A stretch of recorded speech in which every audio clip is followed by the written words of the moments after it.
Welcome to my world. I'm your host, Kevin Rutherford. It is Monday, October 21st. We are here live. I've got Brent Hutto here with me. We'll talk about what's going on with rates and lanes in the industry, and we'll cover just about anything we feel like talking about today. Same goes for you. Phone lines are open. Jump in and join us. It is a free-for-all. 855-950-3835. Brent, good morning. Good morning, Mr. Rutherford. All right, tell you what, it's good to be. We're going to have a problem. Can you hear me? Yeah, we're going to have a problem today. Oh, what do we do? I've got a fly in the studio. You don't like me calling you Mr. Rutherford? I've got a fly in the studio. We only get flies for about 3 weeks out of the whole year. And it's right now in the fall, but when we get them, they're really annoying, and this one's bugging me already. So. Oh, no way. I know. Yeah. I thought the Pacific Northwest was always perfect. Almost. And you guys didn't have anything that bugged you. They had to give us flies for a couple weeks just so we could remember what it was like, I think. We get lots of flies in Alabama, but no, I was saying is I'm happy to be home. I'm happy to have a couple days at the house. I'm going out to Dallas on Wednesday to go to the Broker Carrier Summit, which is a really fun event, which is where there's a lot of small carriers and small brokers in the industry. And so happy to be at that, but happy to be home, man. It feels good to have a few days at the house, and I feel like I'm resetting my perspective here. There you go. Well, that answers my first question, because I was going to ask where you were. I think we should start a campaign like, the whole Where's Waldo thing. Like, where's Brent? Yeah, you talked about that. I need to do that. I just sent you by travel. Well, It's been fun. I'll tell you what, though, Kevin, it's been fun. This will be my 7th week of being out in the industry. It's been fun because, it's one thing to sit and kind of watch what's going on in the marketplace. It's another thing to go out and watch the actual people that move freight, that are the transportation providers in the industry, and kind of how they feel. And I think just overall, there's always concerns in trucking because it's trucking, but overall trucking feels like it's collective. It's kind of taken that deep breath again, where it's feeling like, okay, well, things are going to start to, we're kind of done with our challenging part of the market, which has been really long. And we're going to kind of come out into 2025 with a little bit more strength. Not tremendous, but like predictable, where, it's like, okay, I kind of know what's going to happen. So it's kind of been neat to see that in every place I've gone to. Last week, I saw the big fleets, I saw the brokers, I saw all these kinds of people last week. So it's been really good to see that. That's interesting that's the feel right now. That's a good sign. It's interesting. I talked about this earlier, or I talked about it last week. I kind of went back through the numbers because there's been this pattern with this administration. We've always done this. Mm-hmm. And what I'm talking about is revising the numbers after they've been reported. Now, that happens on a lot of economic numbers coming out of the government. They put out what they would call a preliminary number, and then later on, when more information comes in, they revise it. And, we know the dates these things are coming out. We all watch for them because they all kind of tell us what's going on with the economy. But there seems to be a pretty clear pattern with this administration that the numbers are always way off after they've been revised. And they always seem to be off in one direction, and the direction is they're off in order to make the economy look better. And that's a horrible thing. And like I said, there have always been revisions, but in the past, historically, the revisions are usually either pretty small, and they could go either direction. Oh, we underreported. Oh, nope, we overreported. So you get it. It's not a huge number, and it goes in either direction. So you say, yeah, that's just data.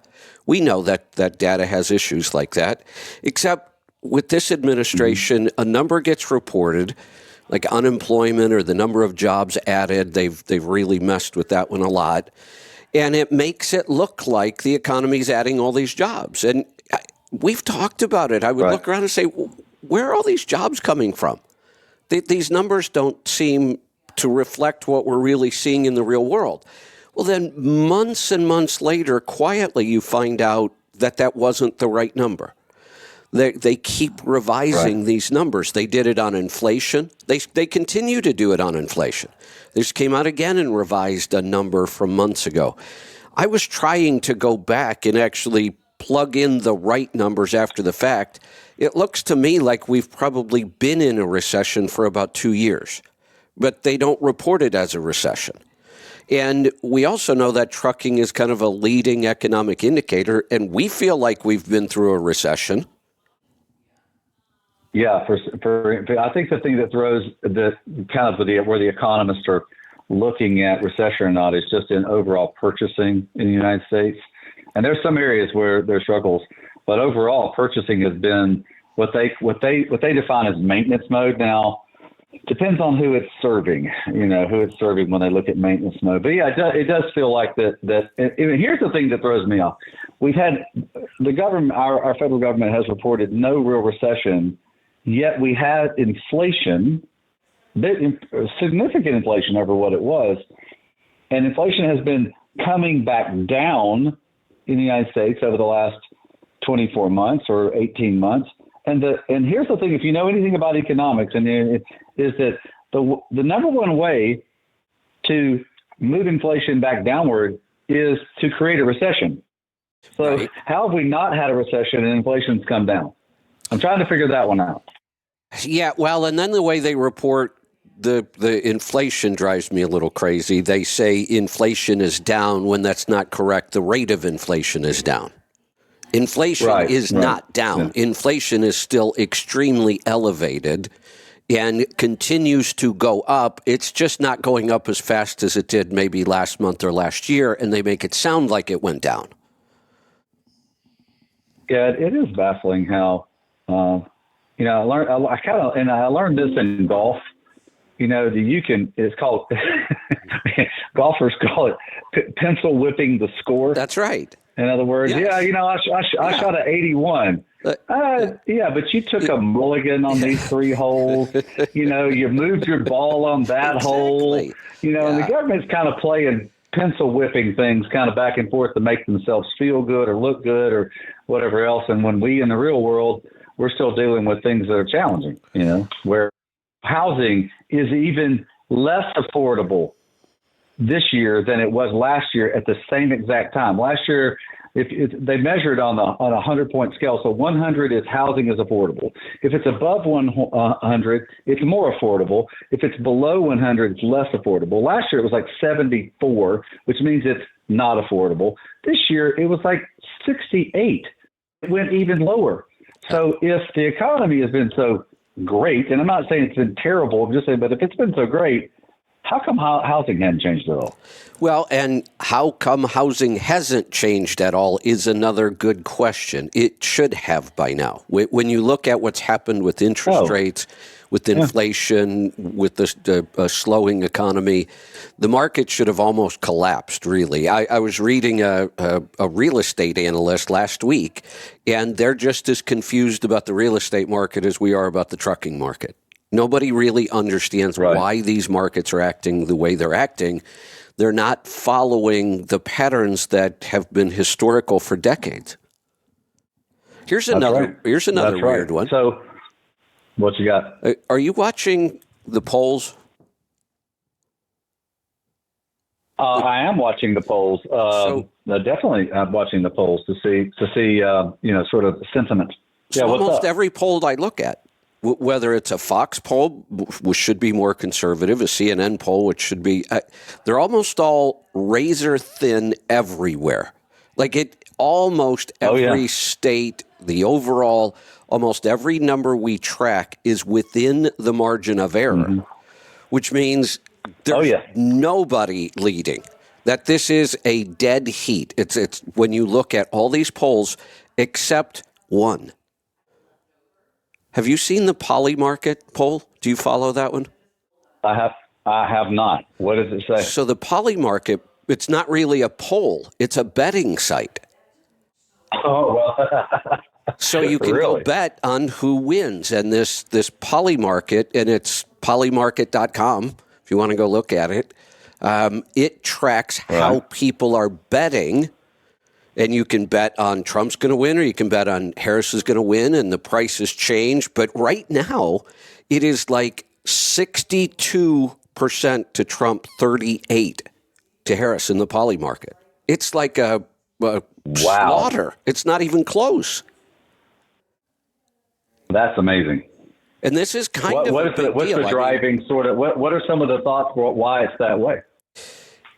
The thought that I've heard from analysts is that all of the other polls are just so bad and they're so skewed, and that some people absolutely will not answer a poll honestly, and the media is manipulating the polls, and that seems to be the only explanation, is that the media manipulates and the polling companies manipulate, and people are afraid to answer these polls. I made a comment on Friday, and it didn't dawn on me.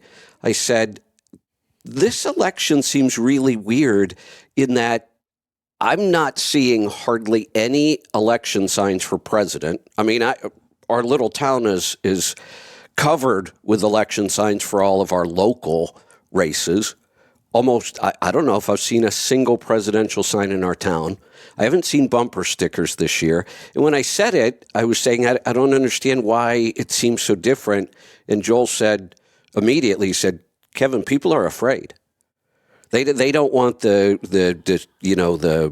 somebody tearing up their signs or stealing their signs or, targeting them because of who. And I thought that may very well be what's going on. Well, I mean, I live in a pretty conservative state, and so actually a very conservative state as far as like how they vote. And so I've not, that's interesting. I have not seen many signs either. I was in Charleston. I saw some Harris Waltz signs. I saw a Harris Waltz sign outside of my church yesterday, which was very interesting.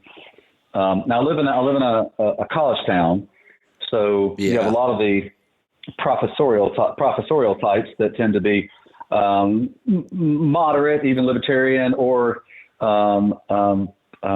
liberal on that end. So wouldn't be surprised to see all that. But just in general, but you're right though. In general, I've seen very few.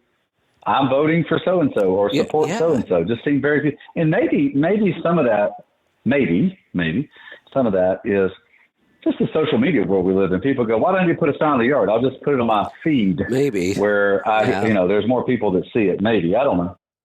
Yeah, I just noticed it, and as soon as I said it, Joel said, well, I think people are just afraid this time because of all the backlash and the things that are going on. And so it's almost being set up as the results are going to be a total shock to everybody. It's like there's really no good way to look around and predict where are we really in. Now, when you look at some of the individual statistics, it starts to look confusing too, because if you look at what's happened with the black vote, which happened with the Hispanic vote, they've shifted in pretty big numbers to the Republican Party. When you look at the ticket they're talking about right now with Tulsi Gabbard and Elon Musk and RFK, lifelong Democrats who are now part of, the campaign, really.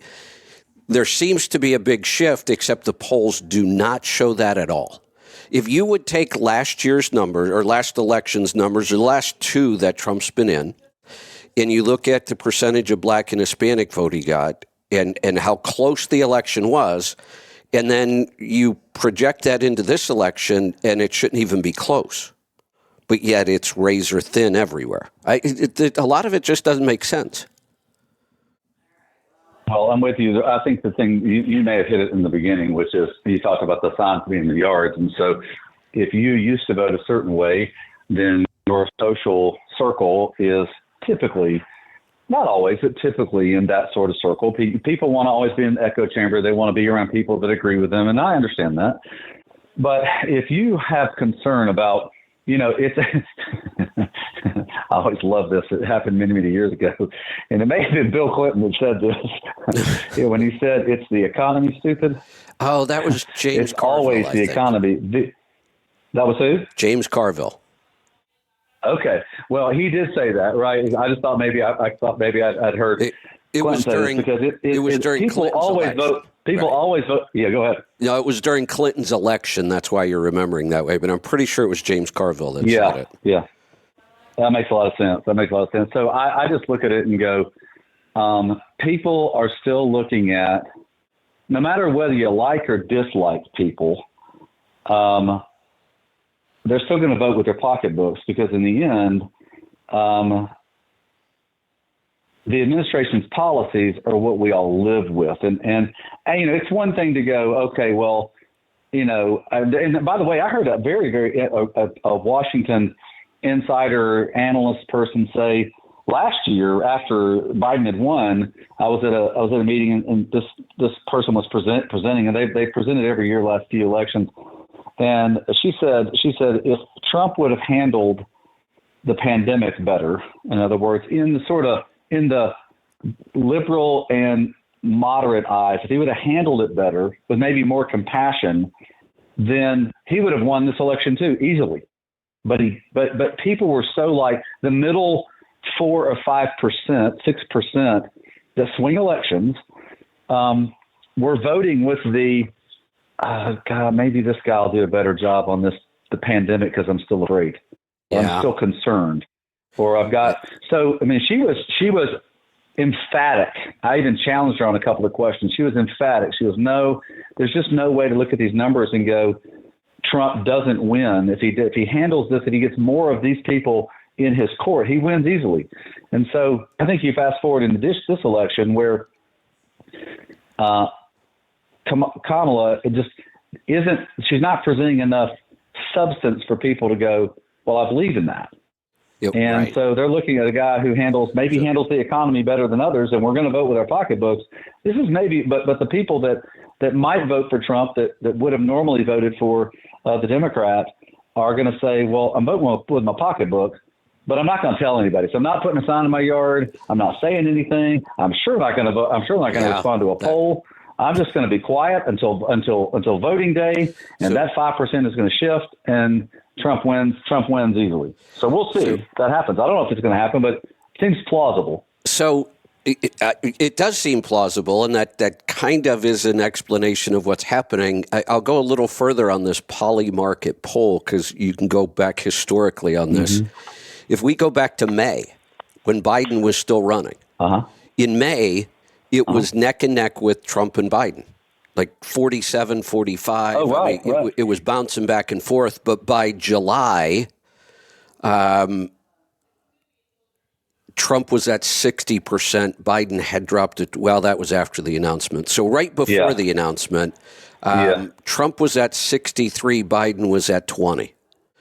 33. Let's go with 33. They're 61 and 33 right before the announcement. So there was a big split back then, except if you remember, the polls didn't show that kind of a split. The polls were still running fairly close. So then Harris gets into the market, and the Poly market in August was pretty darn close. I mean, they were neck and neck for a little while. Here's one: Trump 50, Harris 48. That was at the end of August, and they stayed that way, kind of neck and neck. There's 50, 49, all the way through to October. And just in the last couple of weeks, it started to split, and now we're at 62 to 36. Which is very surprising, right? But but that is a like I said, if you think about how people are going to vote, then you look at it and you go, I see how it works. Part of the problem with this, and I don't know what you do, the polls are the polls, people are people, but if there is this expectation that the polls and the media have set up that this is razor-thin margins, it could go in any direction, and then it happens to be a landslide one direction or the other, that changes the reaction from everybody. Like, how did that happen? Somebody cheated. I mean, that's what's going to happen. Yeah, for sure, because people's perception is one way, and then it's shocked that it goes the other. Yeah. Yep, you're right. Yep, that could certainly happen, no doubt. So how is the market reacting to this right now? What do we have for numbers? Well, I'll tell you though. I think what you're looking at right now is that. Well, no. Let me just give you the numbers, and then we can talk about them. So, the overall freight transportation marketplace is still responding to 2 hurricanes, a very short port sort of shock to the system, and actually the marketplace continues to stay extremely what we call an increase. It's increased over the last 4 weeks to the point of borderline moving back towards a little bit of health. I'll give you an idea. The market demand, the pressure in the marketplace continues to kind of stay really high. It was in the mid 50s and it moved up to the 70s. Well, what does that mean? It means that there's more freight coming into the marketplace for people to move. And then rates have continued to pivot. Rates have increased.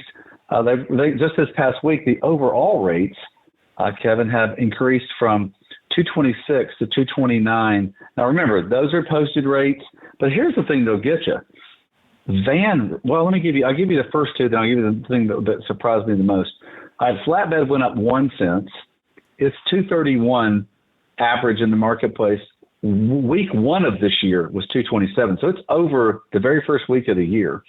Refrigerated went up 11 cents, which is a giant increase. But it's still 20 cents below. So it went up from 233 to 244. It's still 20 cents below what it was week 1. But the big jump, in my mind, because of the size of the marketplace, is the van market. Van increased 7 cents week over week. Oh, that's a big move, which was remarkable. Yeah, which was remarkable to me because of the size of the market it represents. And if I go down and look into some geographic areas where it increased, you looked at the West Coast went up 3%, almost 3.5%. Mountain Central went up 3%. South Central just barely up 0.5%. Midwest 3%. Southeast 2%. Northeast 5.2%. So the biggest gain was in the Northeast. Wow. So I don't know how all that's figuring into all the things that are going on. But my point though is that we saw a pretty big jump. We also saw the freight in the marketplace go up 5%. So it was right at historic normal, and then it went up 5%. So there's 5%. So it's above the market normal in this market. This is why I keep looking at it. And I'll tell you, because it happened again, this is the 14th week in a row where rates are above 2023's number. 14 weeks. Wow. That's not 2 weeks or 3 weeks. Right. That's over 3 months. It's three and a half months. Yeah. We've had rates over the previous year. So and then I just talked to Noel before I was on with you, our economist, and by the way, he told me to tell you hello, but especially Lisa hello. That was his comment, not mine. Of course he said that. Yeah. He likes Lisa way better than he likes me. Oh, well, I can understand. Yeah. So, but his point was, he said, the idea that we've got rates above where they were the previous year, which was the immediate correction year. Notice I didn't say depression or recession or anything, just correction. Right. Our market corrected should give us all a hope that the market is coming out of the bottom of its curve that's in and beginning to build strength into rates for 2025. So you're going to see them increase because of the third quarter. The rates always increase some because of the holiday shipping and the different people that take vacations during the Thanksgiving holiday and the Christmas holiday and the New Year's holiday. But in general, you're seeing rates begin to transition back up, which I think is really promising. And then to finish this out, Kevin, this is something that should give all of us like, okay, well, rate strength is beginning to build. The outbound tender reject index, the SONAR measurement of contract freight that's not being moved at the rate it was negotiated at, has went from mid fours to mid fives over the last 4 weeks, and it stayed there. This past week it was 5.26. Last week it was 5.68. So my point to you on that is that when the contract freight continues to get renegotiated, some of that moves into the spot market because they feel like they can get a better rate in the spot market, especially today. My point, though, is that we're seeing strength being built back into the spot market, which should help owner-operators very, very slowly, but should help owner-operators over the next 3 months and then moving into 2025. Interesting numbers. Have you? Very interesting. Yeah, I haven't checked on this number in a while. I don't know if you've seen this lately or not. Number of authority. Are we positive, negative? Are we still losing a lot of people? I haven't seen that number in a while. Yeah, as a matter of fact, Noel put a piece out on that 2 weeks ago, and we had a net. Believe it or not, in August we had a net gain of carriers in the marketplace. Net gain. That seems of 4 hire carriers in the bizarre to me. That's bizarre. So bizarre. It's bizarre. Right. Well, maybe it's Kevin Restford's principle that sometimes the best time to get into a market is when it's down. Maybe. Let me look at what it showed in September, because I think September had just a little bit of a drop down, but not a lot. So on this, I know he sent something out. Where was he? Yeah. While you're looking for that, I'll just make the statement that if somebody were to ask me, where do you think we are on this? I would say the number would be negative, a pretty solid negative number every month. And the fact that we had an increase just seems odd, really odd. It does seem odd. So I'm going to send you something from Noel real quick that maybe you can take a look at. But it shows that it decreased a little bit. Total additions decreased. So we had a net loss in September. Let's see. He said we had a net. Okay, the carrier for hire carrier count was down in September 975. Oh, that's for hire, total for hire. That's small. That's tiny. It's very small, but that's tiny. It is. It is tiny. So I'm sending this chart to you right now, so you can take a look at it. But it shows. What you're just looking at is more and more people are figuring out where they fit in this marketplace, or if they fit in this marketplace. And we had a big drop. And I don't know if I sent you the piece from the Avery Weiss at FTR about the additions and subtractions. I sent you that slide. I thought that I did. I don't think so. It showed the number that came in during the pandemic and the number that have left since it kind of normalized or corrected back out. We're still more than 50% of the people that came in during the pandemic are still in the market. Wow. So I'm talking about that's on top of the normal marketplace. Wow. Yeah, I'll send that to you right now. So here's what it tells me. There's still money to be made. Yeah. You can still make money in this marketplace. Absolutely. Yeah. So I saw it's a an interesting slide. I saw a slide last week, and I've been looking for it, and I can't find it again. It was like a, what do they call those things? Like an infographic and a chart. I can't remember what group, but somebody put out the cost of operating a truck now is like $272 a mile. Did you see that? That was ATA and FreightWaves did that. It was at 272. Yeah, it was an ATA chart because Bob Costello talked about it at the ATA annual conference last week, and I just looked at that and went, man, owner-operators. Well, and I had many people, even Bob said from the stage that owner-operators can operate for a whole lot less than fleets can in this marketplace, so therefore they should be dominating it. But they're not. Right, and they should because it's not even close. There's this thought, there's always been this thought that, how can we compete against fleets? They get, discounts on their trucks. Well, let's talk about that. Their discounts aren't all that big.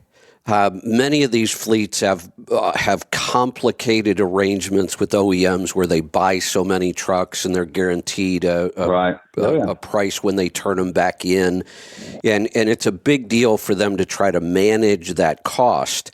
But they are the big fleets are never without equipment cost.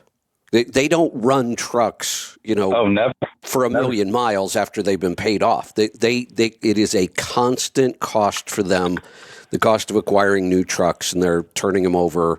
They've stretched it out a little bit, up to into the 500, 600,000 mile range. But that's still not much, and they constantly have that cost of acquiring equipment. Where an owner operator, the smart thing to do is not to constantly have new equipment. It just doesn't make sense. There are times when it makes sense to replace, but the other big one, the two biggest costs to move freight down the road are fuel and employees. An owner-operator's got a big advantage. If we need to take a pay cut as an owner-operator because the rates are down and volumes are down, well, that's just what you do. You set up your business knowing that you're not always going to get those kind of rates, and you can handle a pay cut. Well, you can't do that to an employee. I mean, companies have tried it. It's a disaster. I was saying this back in the pandemic. They'll leave you. I knew they had to give those raises, and I was saying they're just stuck here. They have to give the raise. And when this market turns around, and it will, they can't take it back. So their two biggest costs are almost out of their control. They have a very hard time controlling fuel cost because everything they try to do to control fuel pisses off the driver. And they have a huge problem with drivers, so they're kind of stuck there. Owner-operators have tons more control over their maintenance cost. They could do some of the work themselves. Many do. You take better care of your truck, so your maintenance cost is going to be much lower. We could just go on and on and on why owner-operators have such a huge advantage when it comes to the numbers. It shouldn't even be close. It shouldn't be. And when you look at the amount of freight that is available to them in the for-hire long haul, marketplace, one-way marketplace, and that's on load boards, and it's others too, because every broker in America has their database of carriers that's used them before, and they're sending out emails and text messages. And by the way, every carrier out there, please make sure you check every single email address that's sent to you. Make sure it's at the exact email address that you know it to be, because if there's a letter change, or if instead of it being .com, it's .net, it may not be the right person sending you the information. So make sure you're double checking those things. But there's so much freight in the marketplace that's out there that's available, because here's the thing, and Noel shows me this every single month. Freight has continued to be above the trend in the marketplace. So he looks at it from what is a normal freight in the United States. And by the way, it's been growing for the last 30 straight years because of population and our consumption rate. But the amount of freight that's above the norm, above the expected growth, has been that way and since the end of 2020. It's been above the line. So in other words, we have more freight to move than normal in the marketplace. So when there's more freight to move, there should be enough freight out there that's profitable for owner-operators to turn a profit within their structure. And there seems to be, for the people who have a good business set up and have their numbers under control, that this has not been a huge problem. I mean, we're not hearing some of the horror stories we were hearing before. People are just, it almost feels, I don't even know if I want to use this word, but it almost feels kind of like a normal market. It's not great, it's not bad, it's just, we're here, we can make some money, rates are down, but I don't hear a lot of people really panicking the way we have in the past. So I think that we're fairly stable, which is kind of the confusion. I mean, it seemed like at one point we shouldn't have been stable at all, and yet we are. I know the numbers. And I know you're hearing this when you're out at these events too. I talk to a lot of people in business, and it feels like everybody is just holding their breath, waiting right now. Well, yeah, without a doubt. I think you're looking at that you've got a marketplace that just kind of continues to move along. And you said normal. If you take out the two things that we just talked about, if you take out, well, we actually didn't talk about this one, but if you take out the inflationary effect on it, and then you take out the insurance effect on it, it is a normal marketplace. Yeah. I mean, it is. Everything's normal. Now rates could be better, but historically, the top part of the average rate in the marketplace was $2.20. Well, this week we're at $2.26. Yeah. So take out inflation. Now, here's the thing that and this is where everybody needs to realize this. Every trucker, every citizen in the United States realizes the whole thing. In the last 3 years, in the last 3 years, our money has devalued 25%. That's and that's huge. hard. By the way, last time I checked, that's the profit everybody gets to spend on, Correct. Christmas gifts and everything else. So you take 20, and this is why it's hard. This is where inflation has socked everybody, right in the right. right in the mouth. Yeah, as Mike Tyson used to say. So that's what makes it difficult. Is the inflationary effect has devalued our money about 25%. All right. Hey, I am going to answer a question real quick that I saw online. Okay. A pretty loyal tribe member. I'm assuming he's listening. I was going to try typing the answer, but if I try to type this, I won't be paying attention to anything else going on. So I'm just going to answer it because it's kind of an interesting tax question. So it says, let me go back. So he was asking, somebody received an award, Driver of the Year award, and the prize was an international cruise. And the question was, can that be written off? Well, there's two issues here, really. I'm not sure what you would write off because you were given this. There's no expense here to deduct because, the person posting this is an employer. He's got a small fleet. Maybe he gave one of his, I'll bet that's what's going on. I'll bet he gave his driver. So he's wondering as a business, can he deduct that? Now it's making a little more sense. That may be the case. I'm thinking that's what it was. Here's the problem. You could deduct it if it were, and I may have to go do a little research on this if it's a prize. My guess is that this answer is still correct. You can't deduct foreign travel on your taxes. And I was approached once by a company that put together cruises for groups. And they wanted me to do seminars on a cruise.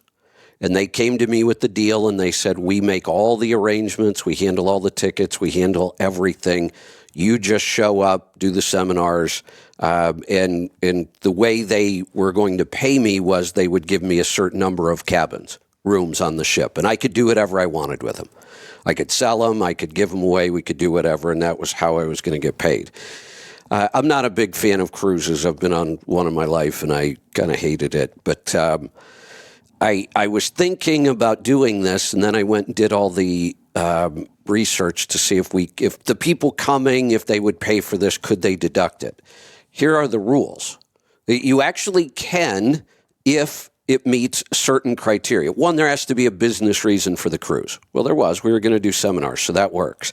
The next one, though, the ship has to be flagged in the U.S., and all of the ports of call have to be in the U.S. Try to find a cruise that meets that criteria.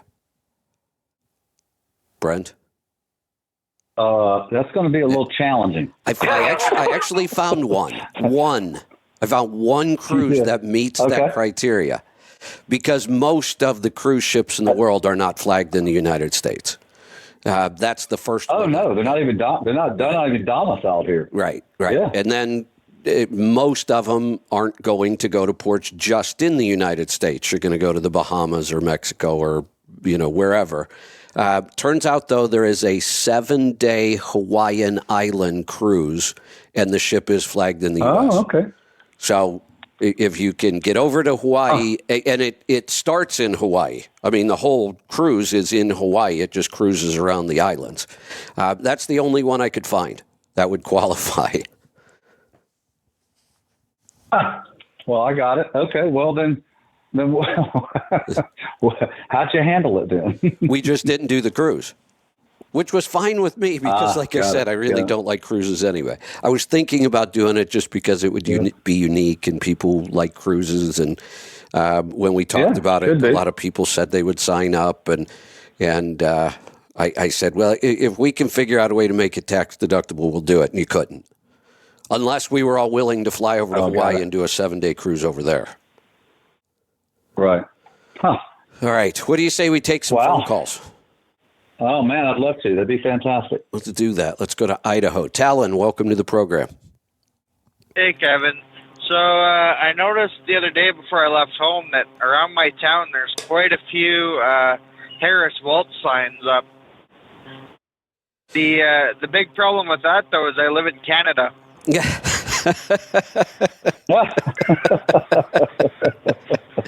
That's kind of funny.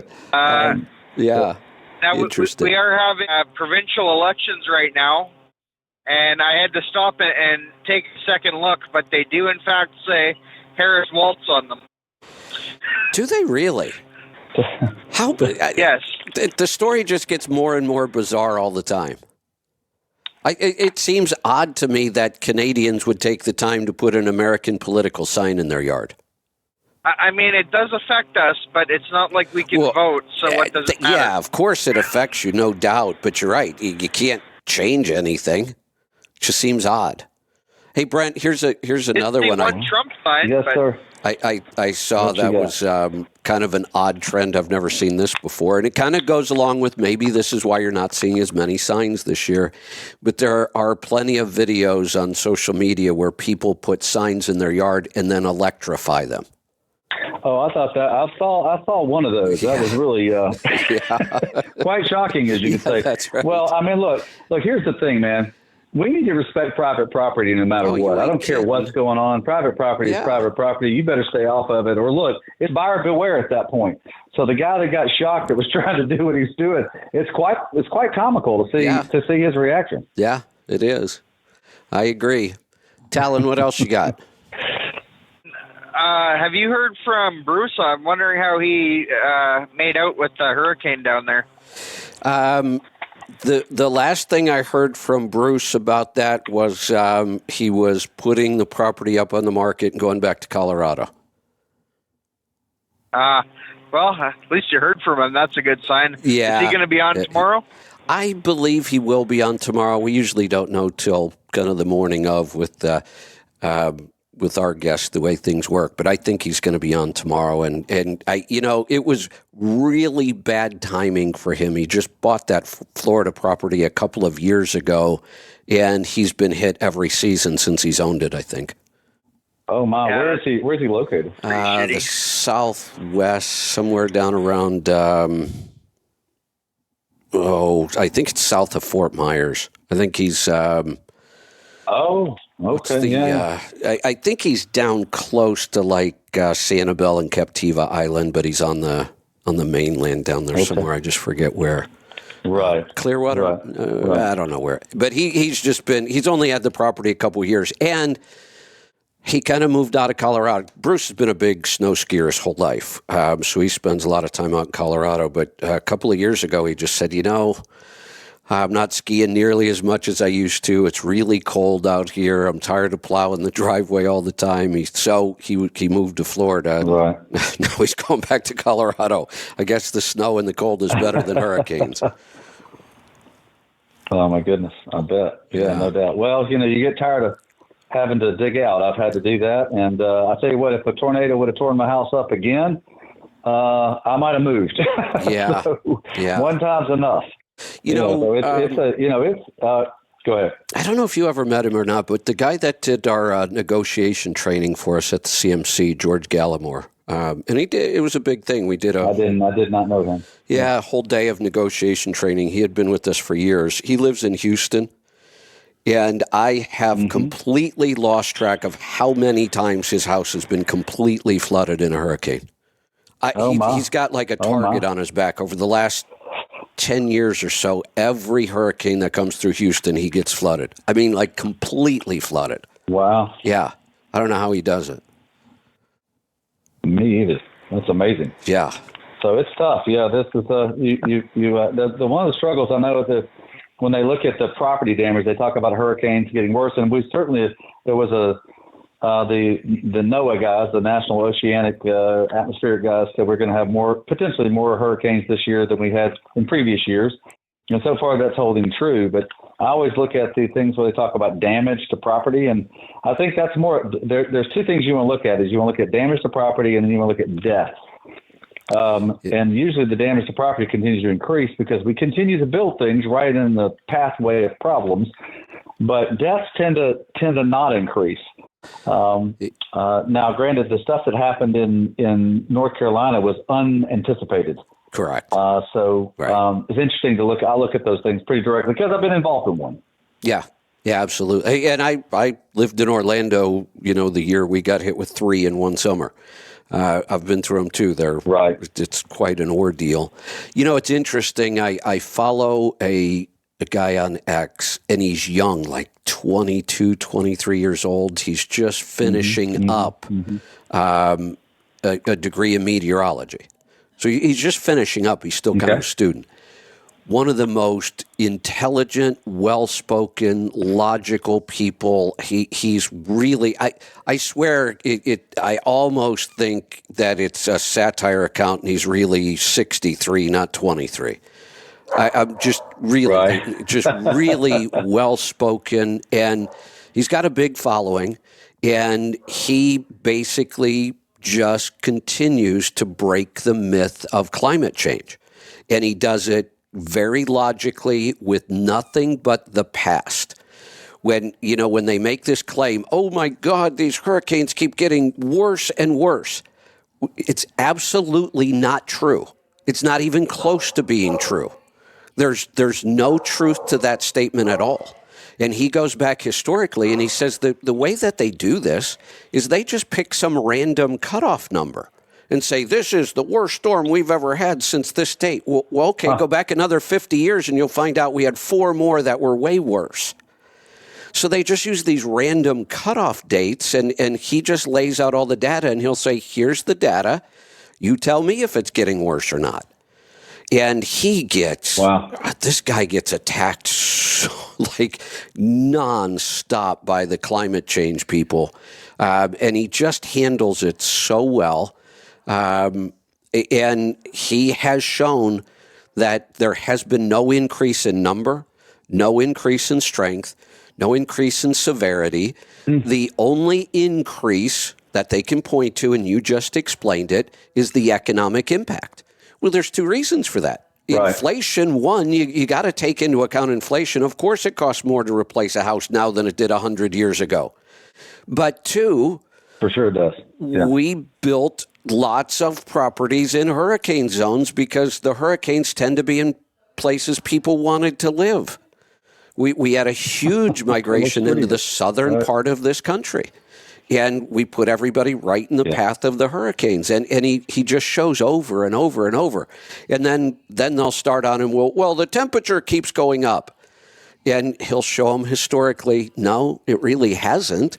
It's gone up a tiny little bit if we really look at it closely. But then he points out there's another huge problem, that many of our temperature recording stations are, and he thinks it's on purpose, are placed in the middle of like concrete jungles. And concrete traps a lot of heat. So that's not a natural reading. And he actually, and another guy I know actually went through and pointed out all of these weather stations that are in places where that temperature is being affected by man-made structures. So that's not telling us the true number. But then when he gets into a debate with these people about it, he'll say, okay, tell me this then.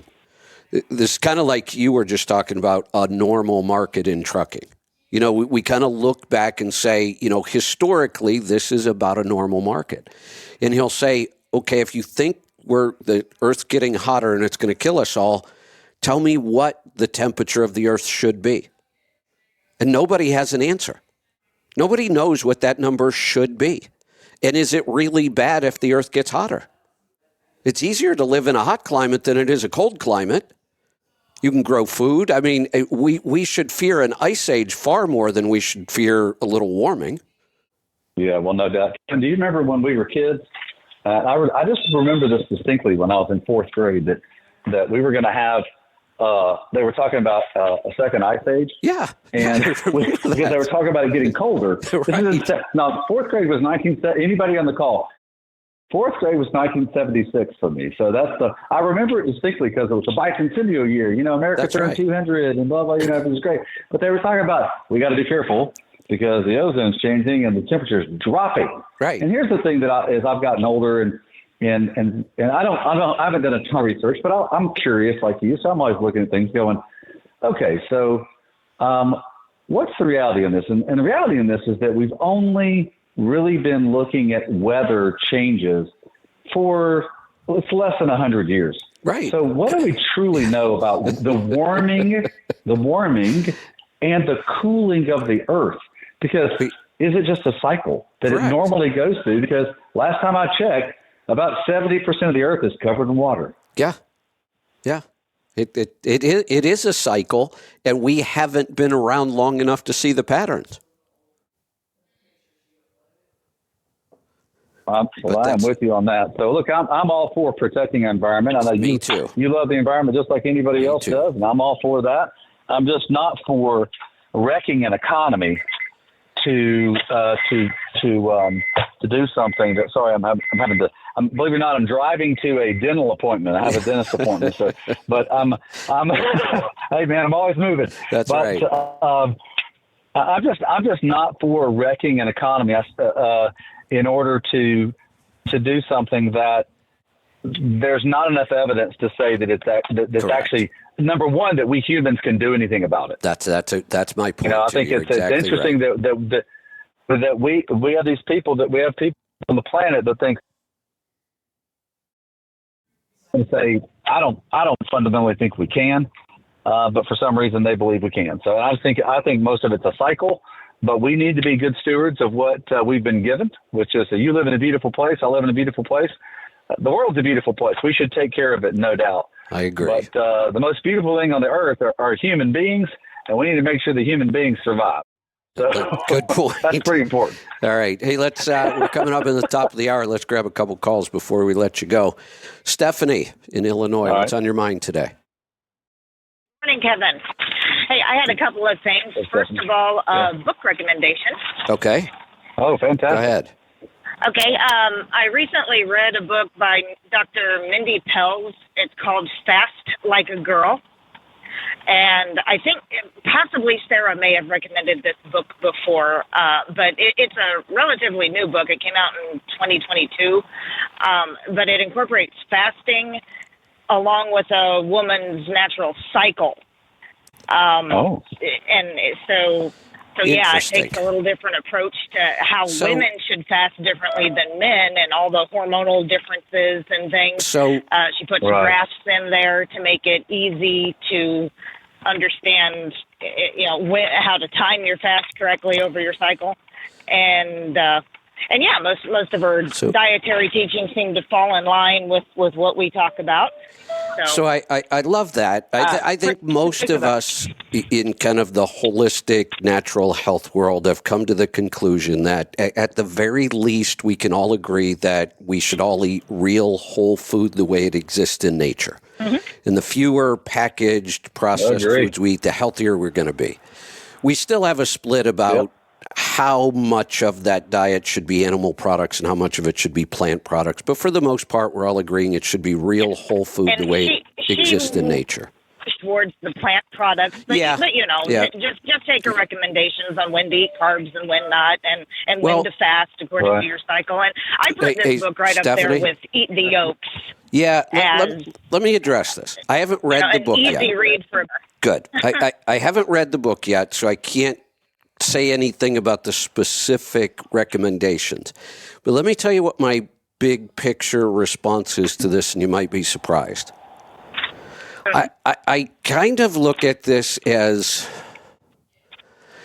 I don't know how I want to say this. Sometimes practitioners have to keep coming up with new ideas where you got to kind of set yourself apart with something.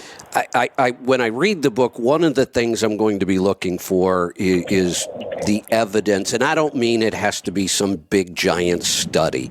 I'm fine with real results that people are getting every day. But here's my first thought, and this is my criteria for everything health. We were healthiest as hunter-gatherers. I absolutely believe that. And it makes sense because that's how we lived for a very, very long time. We didn't have agriculture. We didn't have food plants that made food. We didn't have additives. We didn't have any of that stuff. We had to eat food the way it existed in nature. We were active. We got plenty of sunshine. We were grounding all the time. That is when a human being is optimally healthy. When I think about this, I think, how in the world did women survive fasting in the wild? Because I'm positive the food supply did not match up with their cycles. They had to, we fasted as human beings because we were forced to fast. There wasn't a lot of food. Food is the single biggest criteria to stay alive for every animal. You got to eat. And as humans, we spent most of our time gathering food to be able to eat and just survive. When we killed an animal, we would gorge. There would be plenty of food. And then you might go days or longer with very, very little food. But it was not on a schedule that matched somebody's cycle. So I just, that's my first criteria for everything that makes me really skeptical of why this would work. What this isn't natural. Well, it's not natural to fast on this schedule. Well, my opinion, people don't typically fast anymore, and there's lots of women whose cycles are messed up, and diabetes, and all the things. We know how good fasting can be for people. Absolutely. And many don't do it anymore. So I was looking at this as more of an introductory way to get fasting in, along with a whole food, real food diet. And primarily if a woman has problems, because that's kind of where this book comes in. If there's problems, you got to dig into how to solve them. So I don't know. Evidence seems to be, fast this way, and it can help fix problems. And if it does, but at least it gets you into a way to fast that may work or may use your hormones to make it more powerful for you. And all of that's Kevin, possible. what about considering this? What about considering that the effect that birth control has on a female's body, and the fact that many women, and I'm just saying this politely, and the way that many women have chosen to not have children until they're in their mid-30s. Hey, Brent, and how would that affect us? It is a huge problem. Women should not be on hormonal birth control. They should not be. It is bad for them. You just touched on a topic I had in my notes. I wasn't going to bring it up today because it's politics again, but it's very fitting right now. Do you know what one of the latest proposals from the Biden administration is?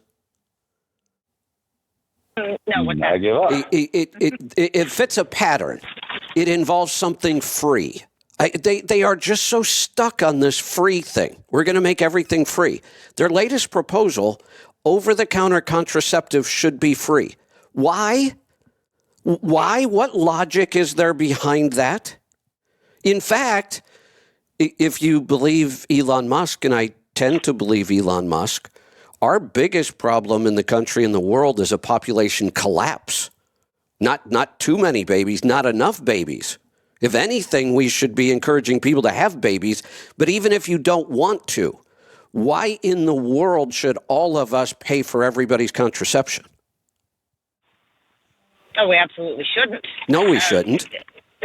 It helps the pharmaceutical industry. Let's flood the market with more poisonous substances to keep us all sick and obedient. Exactly. And let's buy some votes while we're at it. Yes. Yeah. Well, Stephanie, I've got the book on my list. I'm going to add it to my Kindle, and I've actually been getting better at working through my Kindle list. Now that the weather's, it's starting to be the rainy season here, so I'm reading a lot more again. Well, are you below 200? I think you below 200 books yet, Kevin? Yeah. Well, I found two big mistakes that my count. I think the other day I talked about the count on unread items on my Kindle was way out of control. One of the problems is a lot of books, and then there's a huge bibliography of all the footnotes, especially the kind of books I read, or at the end of the book, they'll put in a chapter of the author's next book. And I never, ever read that. Here's why. I can't keep track of which books I've read and what books I haven't read already. That's a big challenge for me. Right. And if I read that first chapter as like a teaser, then when I'm looking for books, I'll be reading about that book and I'll go, oh, no, I already read that one. And I didn't. I just Right. Yeah, that makes sense. So I just skipped those completely. The problem is if you get out of the book in Kindle before the last page, it always shows up still as unread. So many of the books that were claiming that I hadn't read yet, I really had read. I just hadn't gone all the way to the last page. That makes sense. Yeah. Oh, yeah. I get that. Yeah, it makes sense. So hey, Kevin, I had one other thing before you cut me loose, if you have time. Sure. Yeah, go ahead. I just wanted to report. I was listening to a show from about a month ago, the Power Hour, when a caller had called in reporting on Peterbilt 579 MX-13 engines failing in his fleet. And my fleet is having the same problem. We've got about 400 or 500 drivers total, but in my one little terminal, there's, I think, 15 drivers.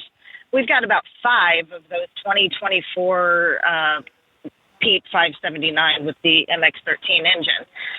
All of the engines, all 5 of those trucks that we've got have had injector problems and had to have injectors replaced prior to 200,000 miles. 3 of the trucks, including mine, have had had totally new engine dropped into it prior to 200,000 miles. Oh. Wow. So Brent, this is kind of challenging for me. Yeah. PACCAR, the true American truck brand started here. Peterbilt, Kenworth, fantastic quality. That's really kind of been the owner-operator truck, right? I mean, if we think about historically, you know it has. We Yeah. had fleet trucks. They tend to be Freightliner's the big fleet brand. International was kind of a fleet brand. Volvo's stuck there in the middle somewhere. But we had those fleet brands, kind of Freightliner, International. Then we had the owner-operator trucks, the PACCAR products, good quality, that kind of thing. The problem for me in the last, this is almost like 15 years now, is that the engine choices in a PACCAR, I just can't buy either one of them. The Cummins, which is one of your options, has had a run of problems since about 06 or 07. Pretty major problems, too. And it seems like they solve one and then we're dealing with another one. And then PACCAR picked up this engine, their engine, and brought it here to the U.S. It does really well in Europe.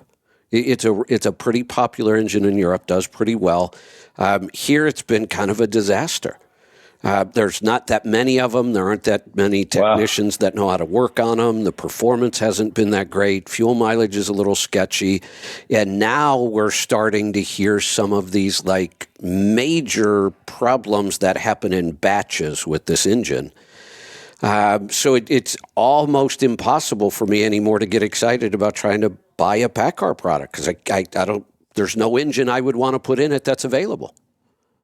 Goodness, that's a challenge, Kevin, because Peterbilt's been just such a excellent standard of quality in this marketplace for a long time. Hey, pal, they're calling me back in the doctor's office. I need to drive, but thank you so much for letting me be on today. Great to be your partner, and as always, and I'll catch you next week. Talk to you next week. Thanks, Brent. All right, Stephanie, thanks for the thanks for the feedback on that. I appreciate it. All right, phone lines are wide open. In fact, I have no calls. I had a couple calls. They dropped off, I think, because we went too long on some of the other calls. So I could make this an early day. I have plenty of stuff I need to get caught up on. I leave here in just a couple of weeks. I think 2 weeks from Wednesday. I'll be heading out to Nashville for the what David Owen likes to call the best 3 days in trucking. That is the NASTC conference in Nashville. I will be busy. I'm not exactly sure what I'm doing there. I think David likes to just kind of surprise me at the end and say, "Oh yeah, you're over in this room talking about that," which is fine. I tell him if I'm going to be at that conference for 3 days, keep me busy. So I'm looking forward to seeing a lot of you there. If you haven't made plans, you should seriously consider it. It really is a good 3 days of trucking. It's a smaller event. There is kind of a vendor showcase like you would see at the bigger truck shows. I know Pittsburgh Power will be there. I'm not sure if any of our other partner companies are there officially or not. I'll have to double check on that. But I know Pittsburgh Power's there. I'm looking forward to seeing Bill, and I think Eric said he was showing up there too. So looking forward to hanging out with those guys a bit and hanging out with the tribe as well. So if you could make it, you should. And it looks like my phones are blowing up. So let's get to it. Sarah in Illinois, welcome. Yes, I did recommend.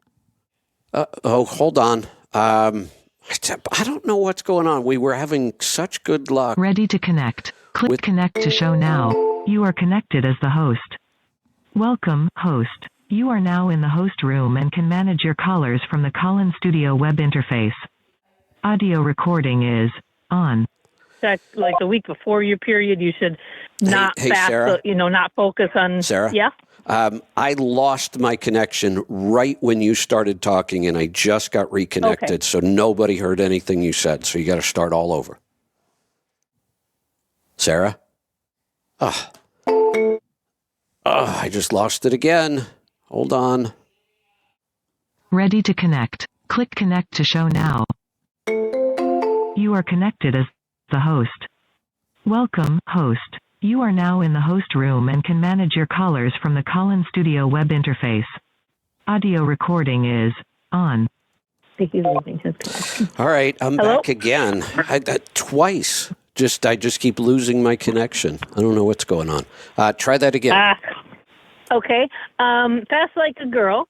I sent you a screenshot of the schedule that she recommends, and it's more about the fasting times during your cycle.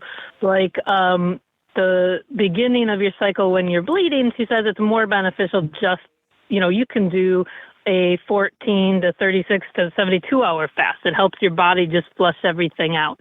The week before your cycle, she says, don't focus on fasting. You need to feed your body. And then she does talk about ketobiotic and during some part of it, which I don't remember exactly what that is, but it just recommends different things during different parts of the cycle. And if you have finished your cycle, like menopause, it suggests to set up a monthly schedule to help your body stay regulated. I found it very interesting to listen to, and I tried to follow that schedule for a few months and didn't really notice any great benefits. But every once in a while, I will remember, I'm starting my cycle. I think I'm going to have a longer fast for a few days, and it does feel a little better. So maybe I did notice a little difference. Yeah. But moving on. Yeah. Well, I just, sometimes, and I want to make sure that in the holistic health world that we stay honest and transparent. I don't want to go down the same path that we went down in the medical field, that we start compromising for whatever, to get a couple more clicks, to get a couple new followers, to sell a couple more products. One of the things, I just saw this morning, and I'm really disappointed about this. Have you ever seen we have our product Light Balance. It's a mineral replacement, and mineral replacement products are very popular in the keto carnivore world because we seem to need them. And the thought is that we have depleted our soil of minerals. Even the animals eating regeneratively aren't getting the same minerals they used to, so we're kind of mineral deficient. And people respond well to mineral supplements. We know Light Balance works really well. We've used it from the start. It was one of the very first products we picked up, and we're happy with it because it works. We get results. This product came out, and it was Rob Wolf. And I've met Rob. We had him scheduled on the show once, and our schedules kind of got crossed, and we never got him scheduled again.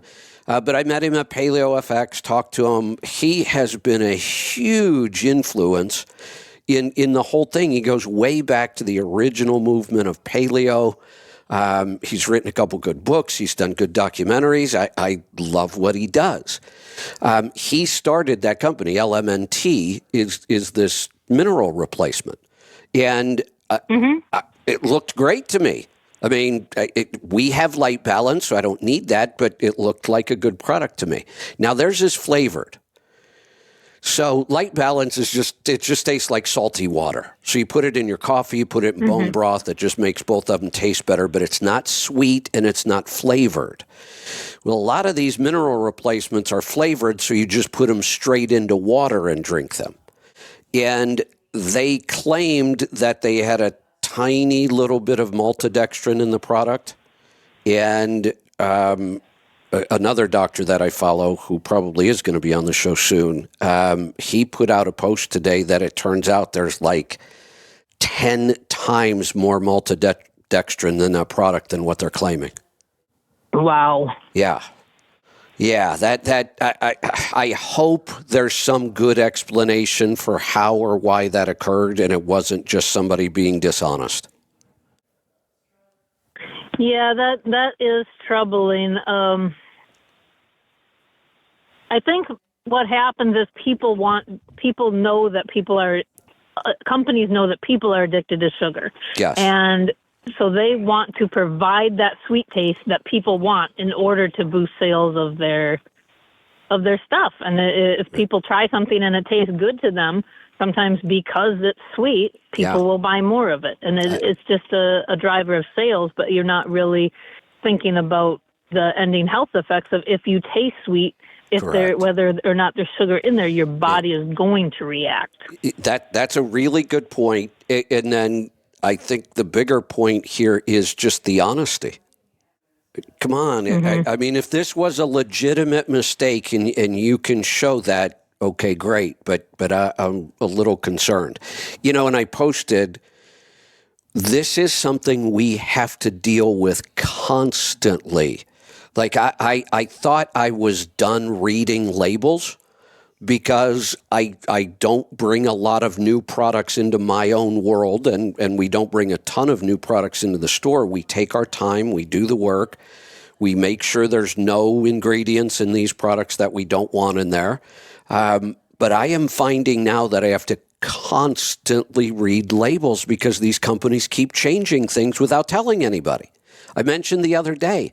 Like you were talking about Organic Valley. Yeah, Organic Valley whipping cream. They put in Gelen gum, which I've never even heard of. And then they tried to justify it by saying it's a small amount, and the FDA says it's not a problem. Well, I'm sorry, Organic Valley, but if you're if you're now taking your cues from the FDA, I'm not buying your products anymore. Yeah. And then I find out it is difficult. Like when somebody Siete Chips has been bought out, we got to keep it. If you want to support, like that product, and understand that you're supporting PepsiCo now, you still have to keep an eye on those ingredients because I can guarantee you they're going to change. Yeah. Well, I don't really buy Primal Kitchen anymore. And I have no problem with Mark Sisson selling the company to Kraft. I mean, he put in the work. He created the products. He took all the risks. He started a business. I have no problem with him cashing out. I really don't. But that doesn't mean I have to keep buying the products. I supported him when he owned the company. I'm not supporting Kraft. And I really don't want to support Pepsi. And you're right. It not only do you have to realize your dollars are going to these companies that are poisoning us, there's a good chance they're going to change the quality of the ingredient. We may not even know. I mean, nobody knew that this maltodextrin was in there. Wow. And the other interesting thing was I just read an article a couple of days ago about how maltodextrin is like the hidden carbohydrate nobody's paying attention to. Is that because it doesn't count? How do they count that in the sugar count? I'm not sure. I've been trying to figure that out. But one of the things we have to remember, we don't talk about this a lot. I may do some more research on this. Do you realize that on their and I still have to verify this, but I read it in 2 different places. On nutritional labeling, there's like a 20% fudge factor on all those numbers. Like you can be 20% off in either direction, and that's okay. And also, most of it is just guesses. Well, that's true too, right? It's not like they're testing every batch. Right. It's guesses based on the measurement of ingredients probably decades ago, and how much of those ingredients changed through hybridization in between. Yeah. And how much they just change from batch to batch. Yeah, we don't know. That's why we should strive. That's why we should stick to real whole ingredients, which was kind of coming back to my original point for calling, kind of connected. We always talk about hunter-gatherers, right? Right. And that's where I think, like even you say that you can't stick to pure carnivore for any more than a couple days because you have negative side effects. I do, yeah. When we look, and how many other people are like that? You can't be the only one. No, I'm sure. When we look at hunter-gatherers, the hunters were going out and getting meat. The gatherers weren't going out and gathering Fruit Loops and Wonder Bread. They were going out and gathering berries, nuts, seeds, tubers, leaves, and roots. Yeah. Yep. All of which, while they are carbohydrates, natural gathered state, are very high in fiber. And when you take time to process, some of the nuts had acorns. In order to process them to be eaten, you have to soak them and ferment them and do all sorts of different things. Yeah. But I believe that while carnivore is a good therapeutic diet, we should ultimately strive to add that gatherer part and have fermented vegetables and roots and seeds and nuts and berries in their as close to their whole state as possible, except when that whole state is detrimental, like less of lectins and stuff like that. But those can be mitigated with fermenting, which is why fermenting and the quote unquote primitive ways people had of storing and preserving food, even while they were not vagabonds, but even while they were wandering from place to place, they did store and take some of the stuff they collected along with them. And that is where fermenting and drying came into place. So I think that, like I said, while carnivore is a good therapeutic diet, something that we can use in short term to remedy a metabolic situation that we're in, that I think we should not cross off all plants and fibers off our list. I believe it does have a beneficial aspect especially to our gut health. Yeah, and that's all I have to say. Yeah, I tend to agree just based on my results. I can do carnivore for a little bit, but I can't do it too long. And it's odd that I don't feel bad. I feel too good, but I just can't get any sleep. I have too much energy. It's annoying. And at some point, you can't survive on that little sleep. I think that became my real problem when I tried to do it for an extended period of time. I think it was the lack of sleep that caused me most of the issues. And I think that is correct also. When that's along with the thing, we're not as connected to the earth as we used to be. Right. And I believe the meat heavy should be first. I mean, we don't talk about gatherer hunters. Right. Absolutely. Hunter comes first. But gatherer is there. I only need to have less than 10% of my food be plants. I don't need a lot. But a little bit of fruit, a little bit of honey, some sweet potatoes, some white potatoes, a little bit of white rice. Doesn't have to be a lot. It can be about 10% or less of my total calories, but I feel much better. Now, if I need to, like prior to, NASTIC, I know I'm going to be speaking a lot. Probably 2 or 3 days before I'll go pretty hardcore carnivore. And I'll see a benefit from that, but I can't do like 2 weeks. The time I tried that did not end well. Right.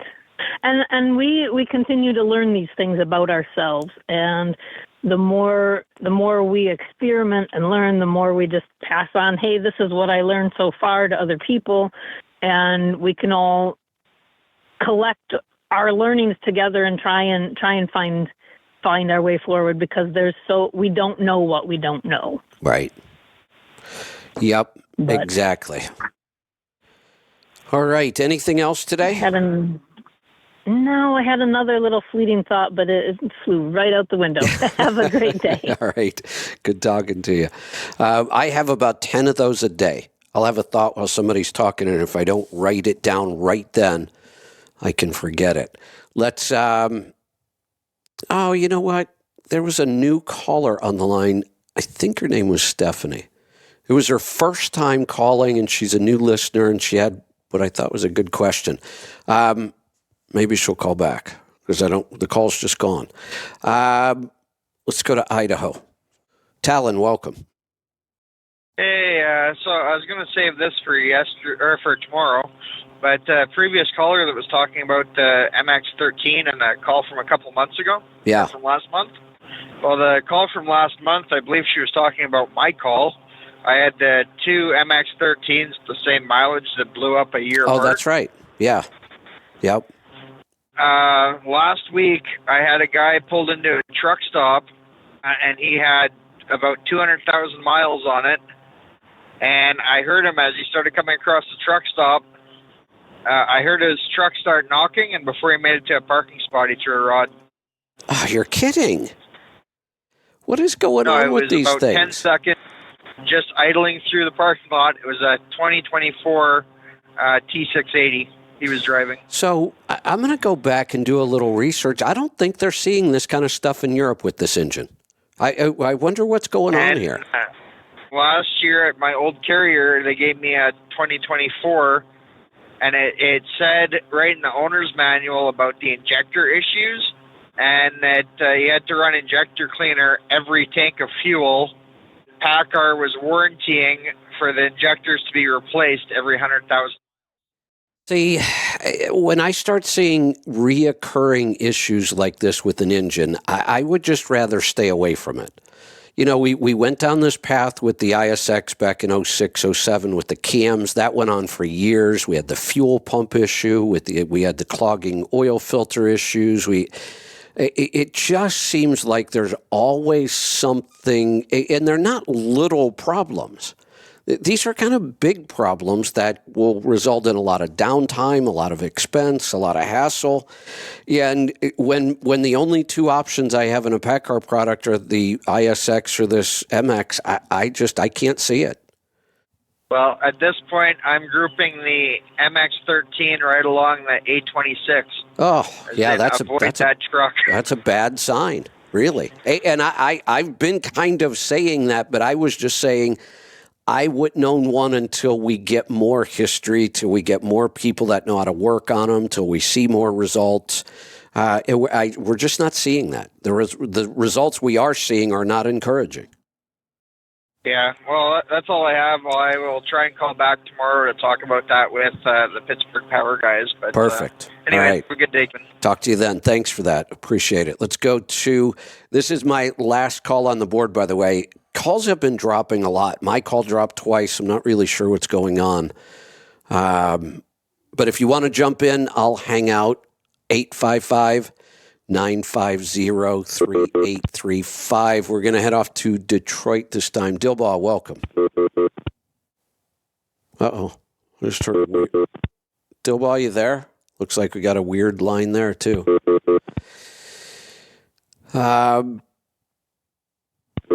Nope, sounds like he's gone. All right, I've got one more call coming in right now. I'll hang out while we screen that. I'll stay here as long as you've got calls and questions, or we'll wrap this up today. It's totally up to you. Does seem like we are fighting with our phone lines. Last week, I know there was a lot of solar activity that was causing problems. We're seeing the auroras way down south again. It turns out not only is the sun very active right now, a lot of sunspots, a lot of solar flares, but the Earth has lost a lot of its protection from those kind of things because our poles are moving. That's why you're seeing the auroras.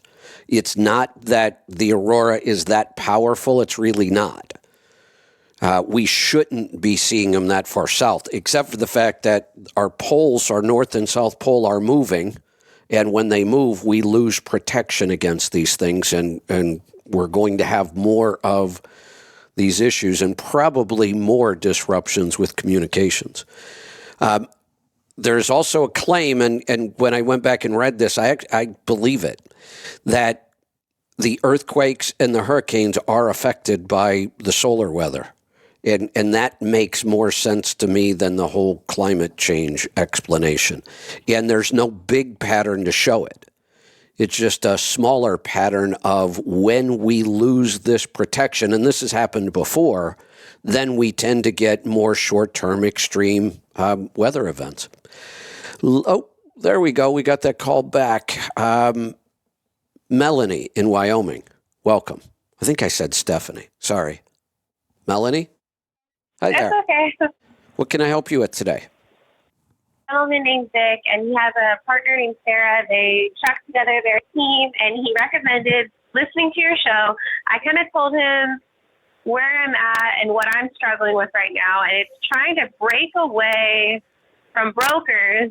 So they're getting their cut, but they're digging in a little deep, and so I'm trying to figure out how to break away, and I'm struggling. Okay. I'm currently running loads for Bridgestone through a broker. So, I heard Bridgestone. What was after that?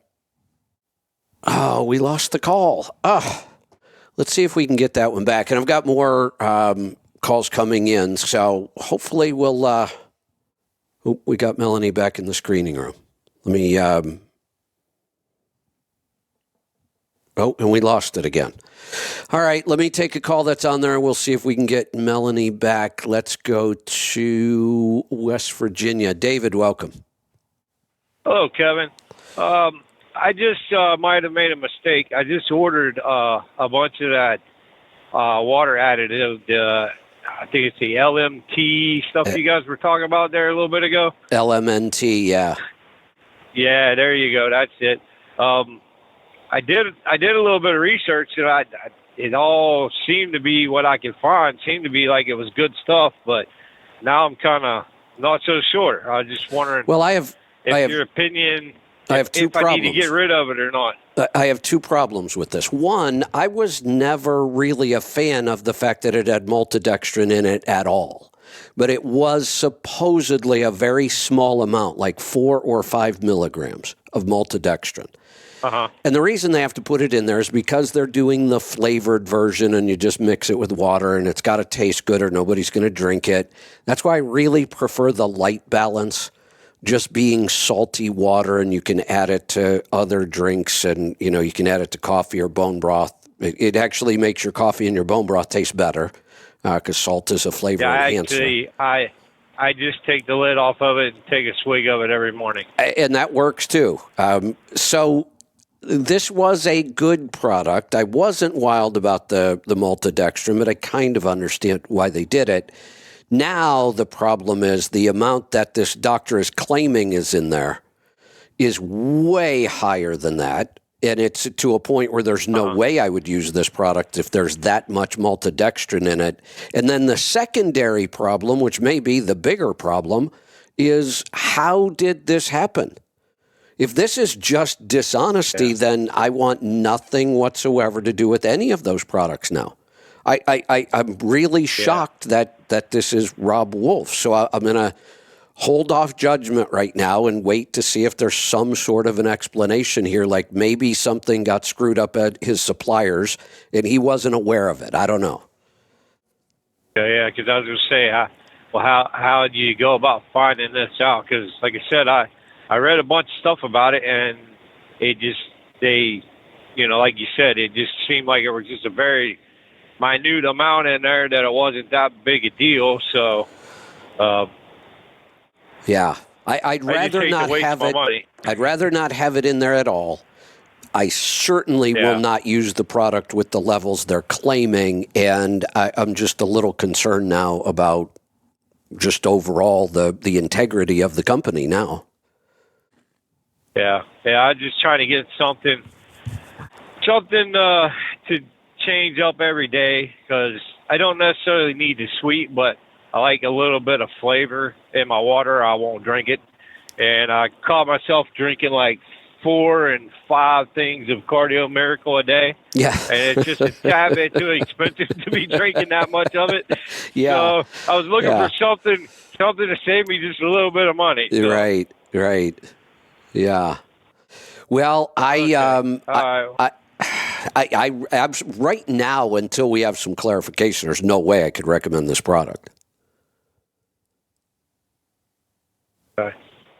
All right. I know someone was telling me that they thought Redmond salt makes packets that you put in there, but I couldn't really find anything like that. Do you know of any other thing like that possibly give me a little bit of flavor that's not going to be detrimental?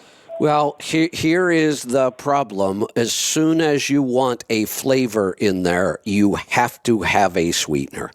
I mean, it just doesn't work well without it. And all sweeteners have some issue. If we use a natural sweetener, those are high glycemic. If we use I absolutely won't go near any of the artificial sweeteners, sucralose and that kind of stuff. That's an absolute no. Yeah, I try to stay away from that. Yes. I used to drink a bunch of Propel, and I kind of got away from that. Good. You know, stevia and monk fruit can both work. They're a little on the expensive side, so they're going to drive the cost of the product up. And they still have some issues. Allulose is kind of the latest, seems to have a lot of benefits, but it's fairly expensive too. I like the idea of Light Balance where we just don't need a sweetener at all. Yeah. Okay. Maybe I'll go back to just dumping vinegar in my water. Yeah, there you go. All right, Kevin, I appreciate it. Thank you. Thanks for the call. Let's go to Detroit. Dilbaugh, welcome. Hi, Kevin. How are you doing? There we go. Good. What's on your mind today? I talked to you about a month ago about my wife. Yes. Had a brain tumor. Yes. This was the glioblastoma, right? Right. Yeah, unfortunately, 2 weeks ago, she passed away. I'm so sorry to hear that. I have a nephew right now going through this. He was a medic in Iraq, and they believe that it was what he may have been exposed to over there, but he's fighting it right now. So I'm really sorry to hear that.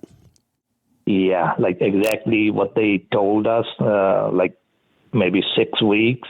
Yeah. Exactly. Once they found out after 6 weeks, and they told us you will see the decline day by day. And I saw every day. Wow. Every day. But she didn't have any pain. That's good. Just a decline. Yeah. Boy, I'll tell you, the just across the board, cancers seem to have just exploded in the last couple of years. I mean, it just, we're dealing with lots of pancreatic cancer, more of these glioblastomas that I've ever heard of. And there seems to be this pattern of by the time people are diagnosed, it's too late. It's stage 4 already. Yeah. This is this is a tough topic to talk about. Every time I talk about this topic, I get a bunch of hate mail. This is one of the reasons that we have to be very careful with all of these medical screenings. This search for cancer. And some people would go, oh, no, we need to really be looking for it if it's becoming a problem. Well, the problem is the tests are not without their own problems. There are multiple dangers of some of these tests, including false positives and false negatives.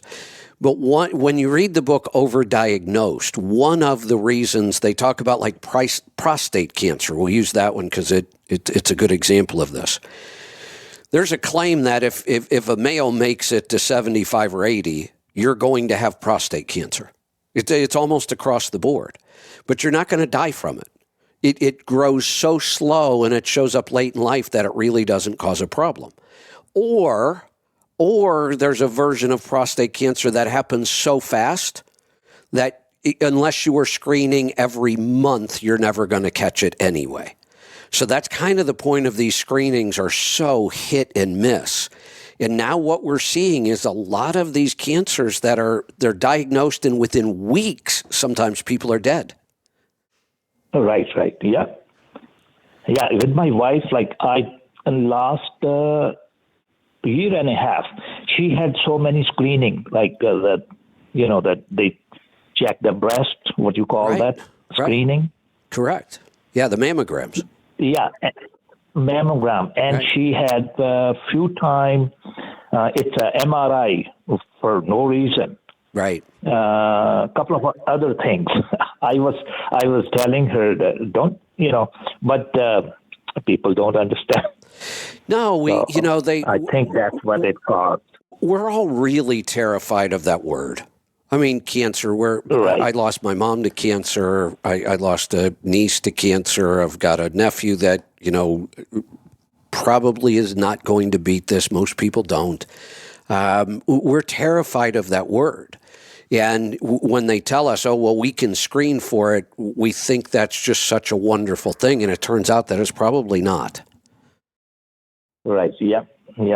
Well, we are satisfied. Like she never suffered anything. Just last 3 or 4 days, she went to a wheelchair. And last 2 days, she just slept, didn't open her eyes. That's it. Yeah. No pain, nothing. Wow. Well, I had never thought about this, but so when my mom went through cancer, she had lymphoma. The pain was horrendous. I mean, that's one of the worst parts about most cancers is the pain at the end is really bad. That's what fentanyl was developed for. Fentanyl was developed for that end-of-life cancer pain that is so bad, and you don't worry about somebody becoming addicted at that point. And then we just started using fentanyl as a general painkiller, and that was a really, really bad idea. But I hadn't thought about this. The reason she didn't experience any pain is because the brain doesn't feel pain. If it's a brain cancer, the brain doesn't feel any pain at all. Every other organ in your body, anywhere else you would get cancer, creates horrendous pain. But I never thought about it. In the brain, I guess there would be no pain. Yeah. And my daughter was giving her morphine, so that last couple of days, heavy dose. Got it. Yeah. And he was sleeping. Yeah. Yeah. Well, really sorry to hear that. Yeah. Somebody was talking about this electrolyte. Right. I am using Redmond's Relight. It's called Relight. It is pretty good. I used to take Light Balance. But this Relight is a little bit cheaper, and there's nothing in it. Yeah, I'm looking at it right now. These are flavored. So what are they using as a sweetener in these? No, I'm taking it unflavored. Oh, every one of them I'm seeing right. I don't even see an unflavored on here. Just trying to see what they use for. Yeah. Here's their hydration product, but it's berry flavored, mango flavored, mojito flavored. I can't find the plain on this. And I'm trying to find the ingredient. I hate when they make, oh, there we go. They make it so hard to find the ingredients. Okay, they're using stevia. Well, they're using something called I can't even pronounce this. Rebaudioside A, which is a stevia leaf extract. I don't know a whole lot about it. Other than that, this seems like a pretty good blend. It's got magnesium malate and magnesium glycinate, so that's fine. It's got a little bit of using potassium citrate, and then the Redmond's real salt. So yeah, this one looks fine, and they're using stevia. Oh, okay. So, yeah, I mean this one looks okay. Yeah, unflavored, so there's nothing. Okay. No sweetener at all. Yeah, it looks fine. Yeah. It looks like a good balance. Okay. Thank you so much. You're welcome. Have a good day. Thanks for the call. Let's go to Texas. Dwight, welcome. Hey, Kevin. Water. I try to, for the most part, stick with water, and I do flavor it. Of course, obviously, with the Cardio Miracle. I'm a big fan of that, and no, I don't have a problem with the flavor. But I was listening to Dave Asprey, and he talked about structured water. And so I think I did it what was called the natural way. Of course, he's got some funky machine. But I just take a glass jug and put it in the sun, and I forget the amount of hours. And then you let it cool, and it's supposed to be structured. And I will say it did taste good. And so that was one thing I was going to ask you about, what you think about that or know about that. This is one of those topics that I've never been able to form much of an opinion about. It's been around for a long time. This isn't anything new. I read Dr. Mercola talk about structured water probably a decade ago, even more. I had actually studied structured water prior to getting into the whole health thing. I've always been involved in health, and I've always read this kind of stuff. But I can remember reading about structured water prior to even starting the whole health thing. From what I understand, when we get water through our food, it is structured. Right. So if we're getting a lot of water with fruit or other foods, then we're probably getting structured water. This whole thing has never made a lot of sense to me. I'm not saying it doesn't work or it does work. I've never seen any significant results. I mean, I've tried this at times and I've never I can't even say I've seen any results. Well, let me tell you why I'm interested in it is I have a hard time, and I don't know, you may be able to throw some possibilities of what's going on. I drink quite a bit of water. You know, I bring with me most of the time 4 to 5 gallons with me because I filter it at home. And because, one, I want that, and I don't want to spend the money because it's ridiculous. We spend more money for a gallon of water than we do a gallon of diesel fuel now, just about. Right. So, yeah. So, but it just, I drink so much and it just fills me up. It just sits on my stomach. I'm bloated, and then it kills my appetite. Well, and so if I structure that, but it's just so time-consuming. But the other thing is mineral water. Now, Topo Chico is the big nationwide, and then we've got a couple other local here in Texas, and I like that. And when you figure the price, now I'm back up to $2 for a bottle of water, which it comes in glass, and I love that. Nothing tastes better than a cold glass, something to drink in a glass of water. But so I'm having a hard time staying hydrated. So here's the trick on hydration. Not being bloated. Here's the trick on hydration. And I don't think structured water is going to change this. What you can't do is wait until you're thirsty and then drink a whole bunch at once. I mean, that's what... Oh, I don't, yeah. That's yeah. what... Well, you just said you drink a bunch, it feels like it's just sitting in your stomach. You're drinking too much at one time. But I'm drinking nonstop. Well, pretty much. Well, then what are you using for electrolytes? Well, I use one, just like the guy I just talked about. I use some of the Redmond. I use some of your Oh, Light balance. goodness. White balance. How much? Have enough of that. So my wife likes this Redmond's, and so I do that. And she also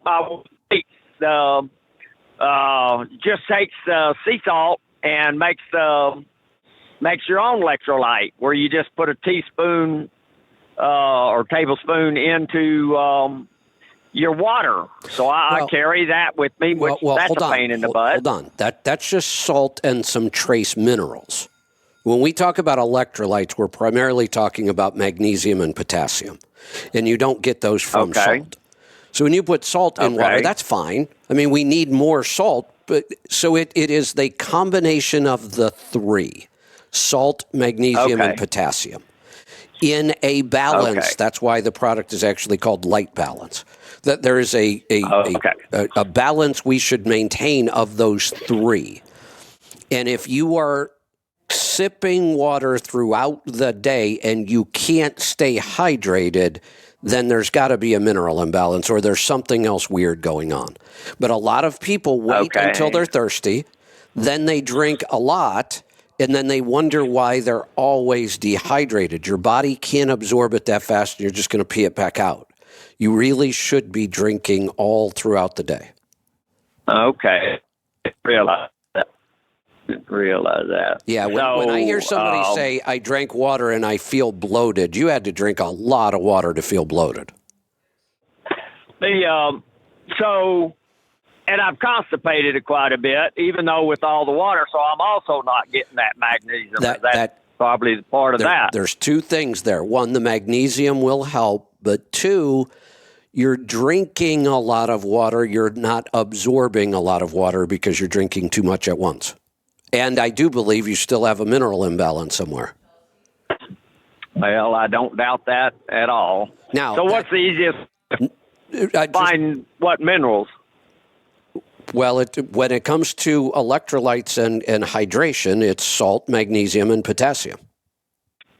So that's what Light Balance is. Test-wise, is there a way to test and see what I'm?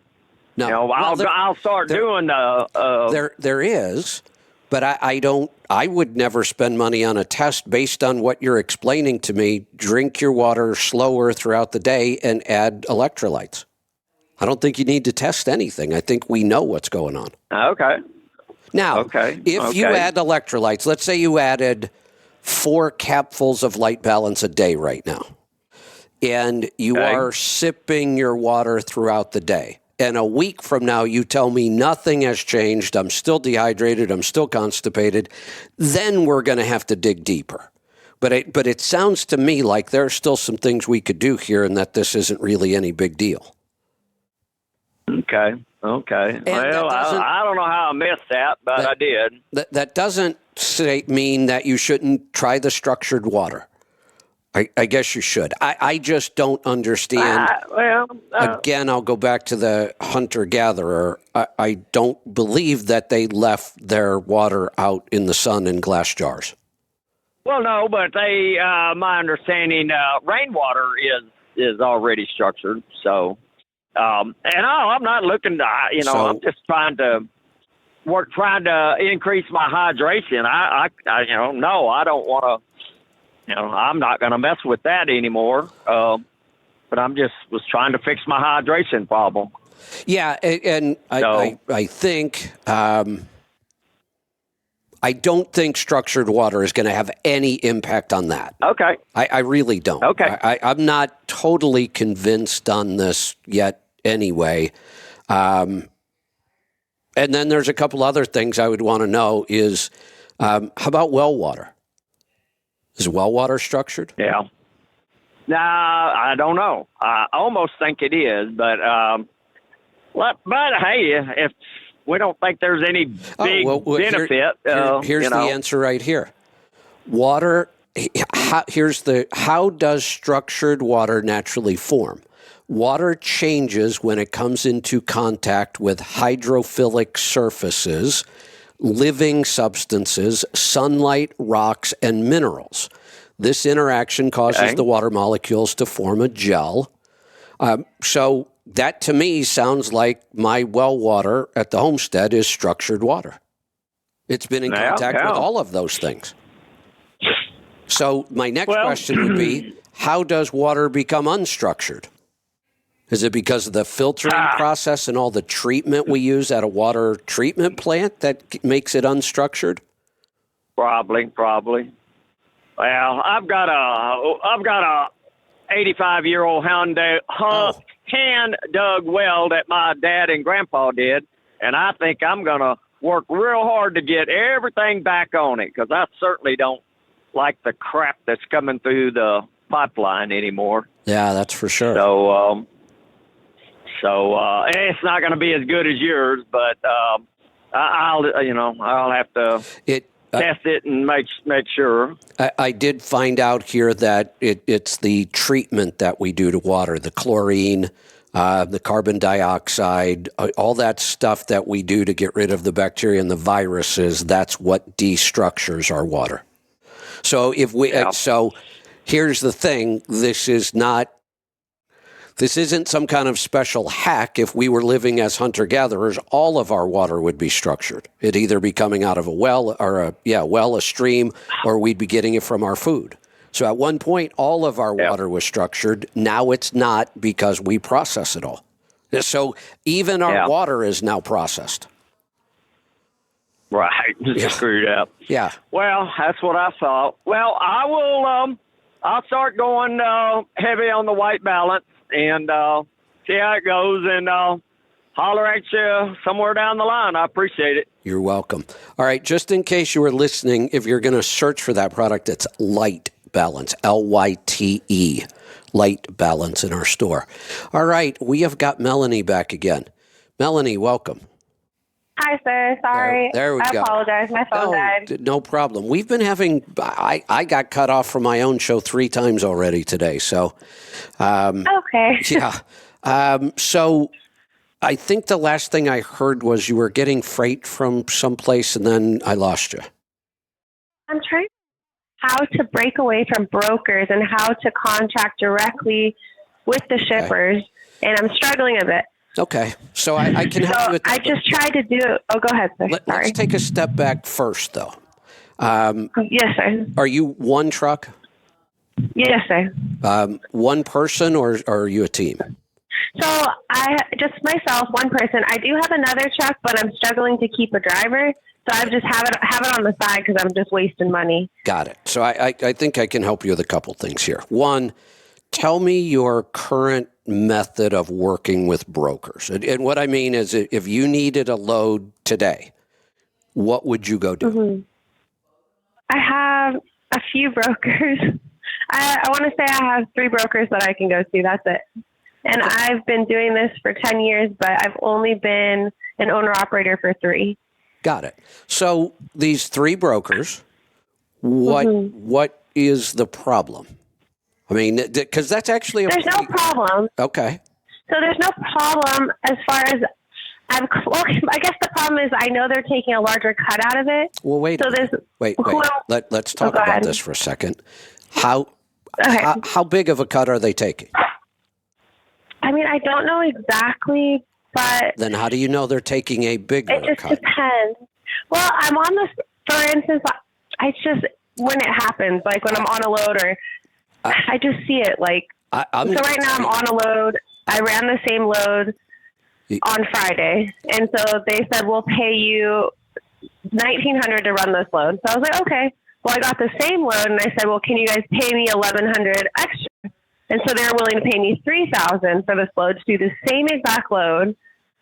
So that showed me they do have a little extra money in it.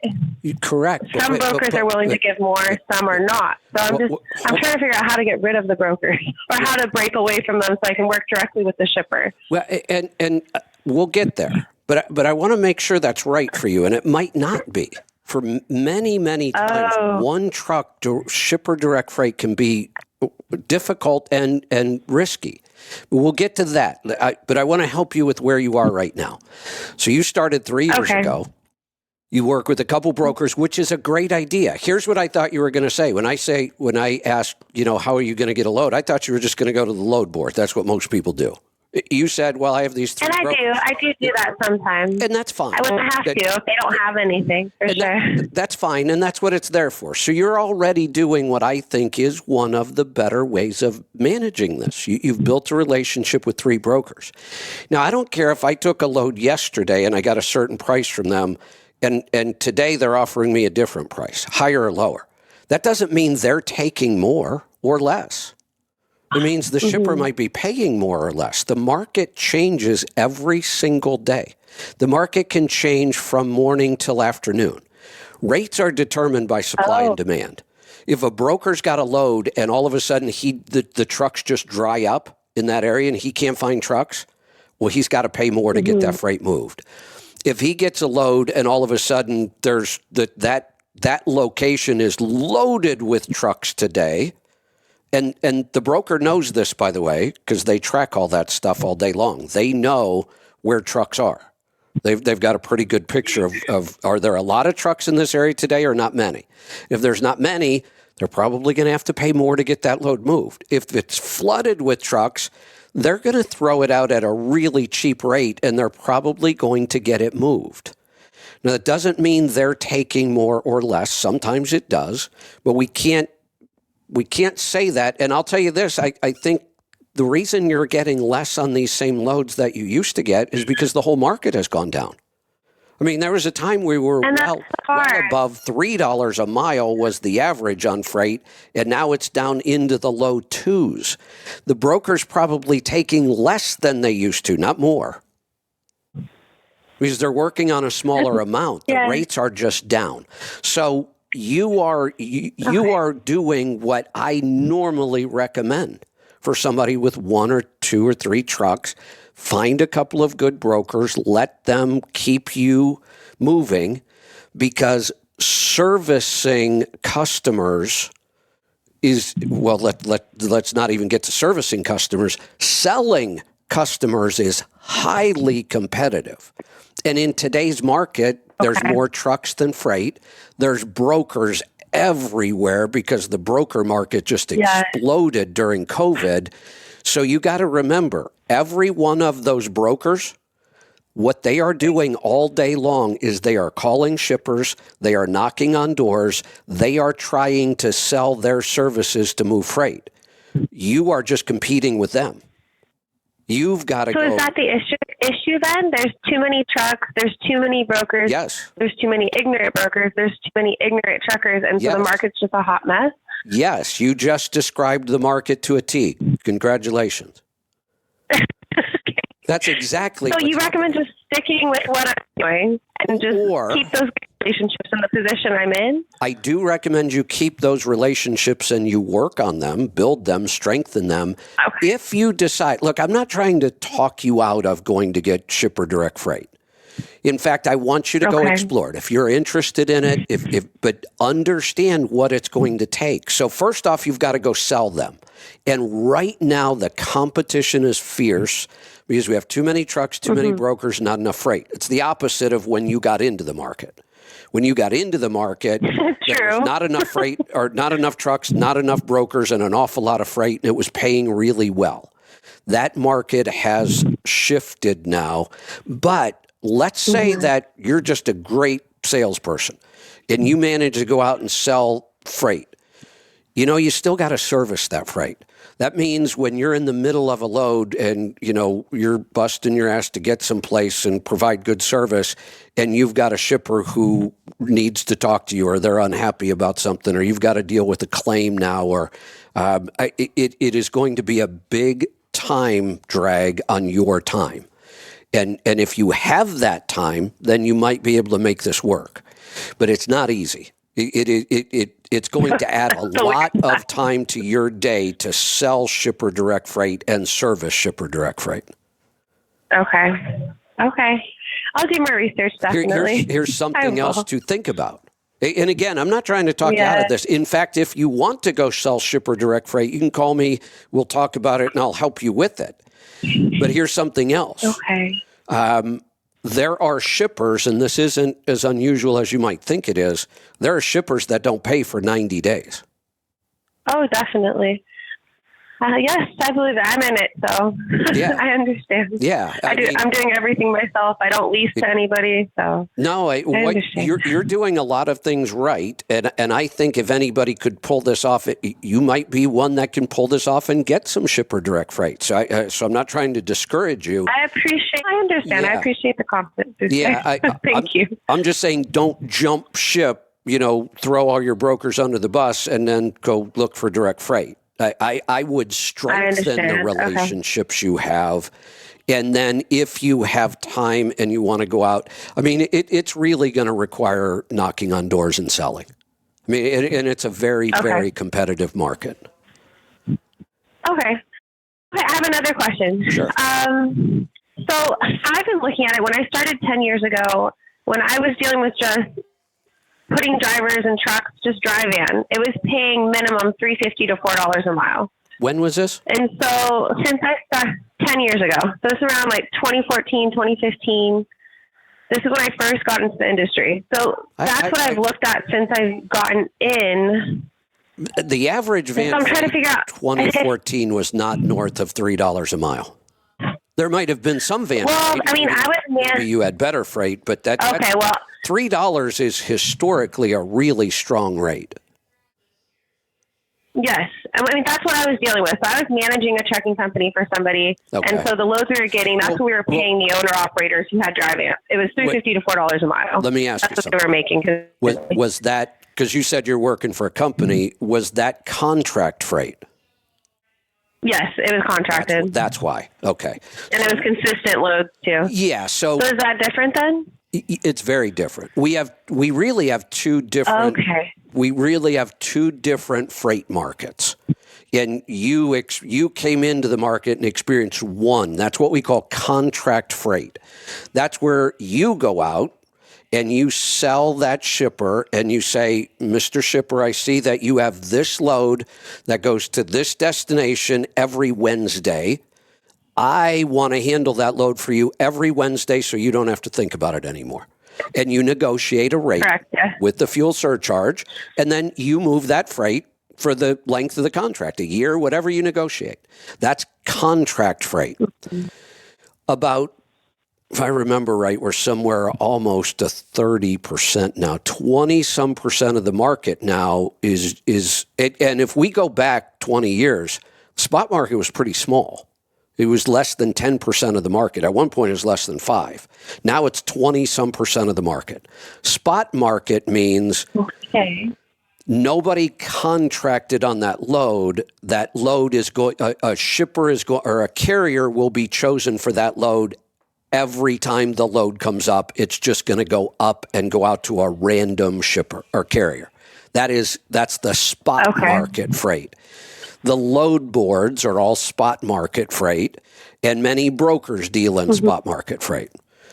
If you go out in the beginning, you're probably going to end up dealing with almost all spot market, even if you're going shipper direct, because how many scheduled loads could you commit to?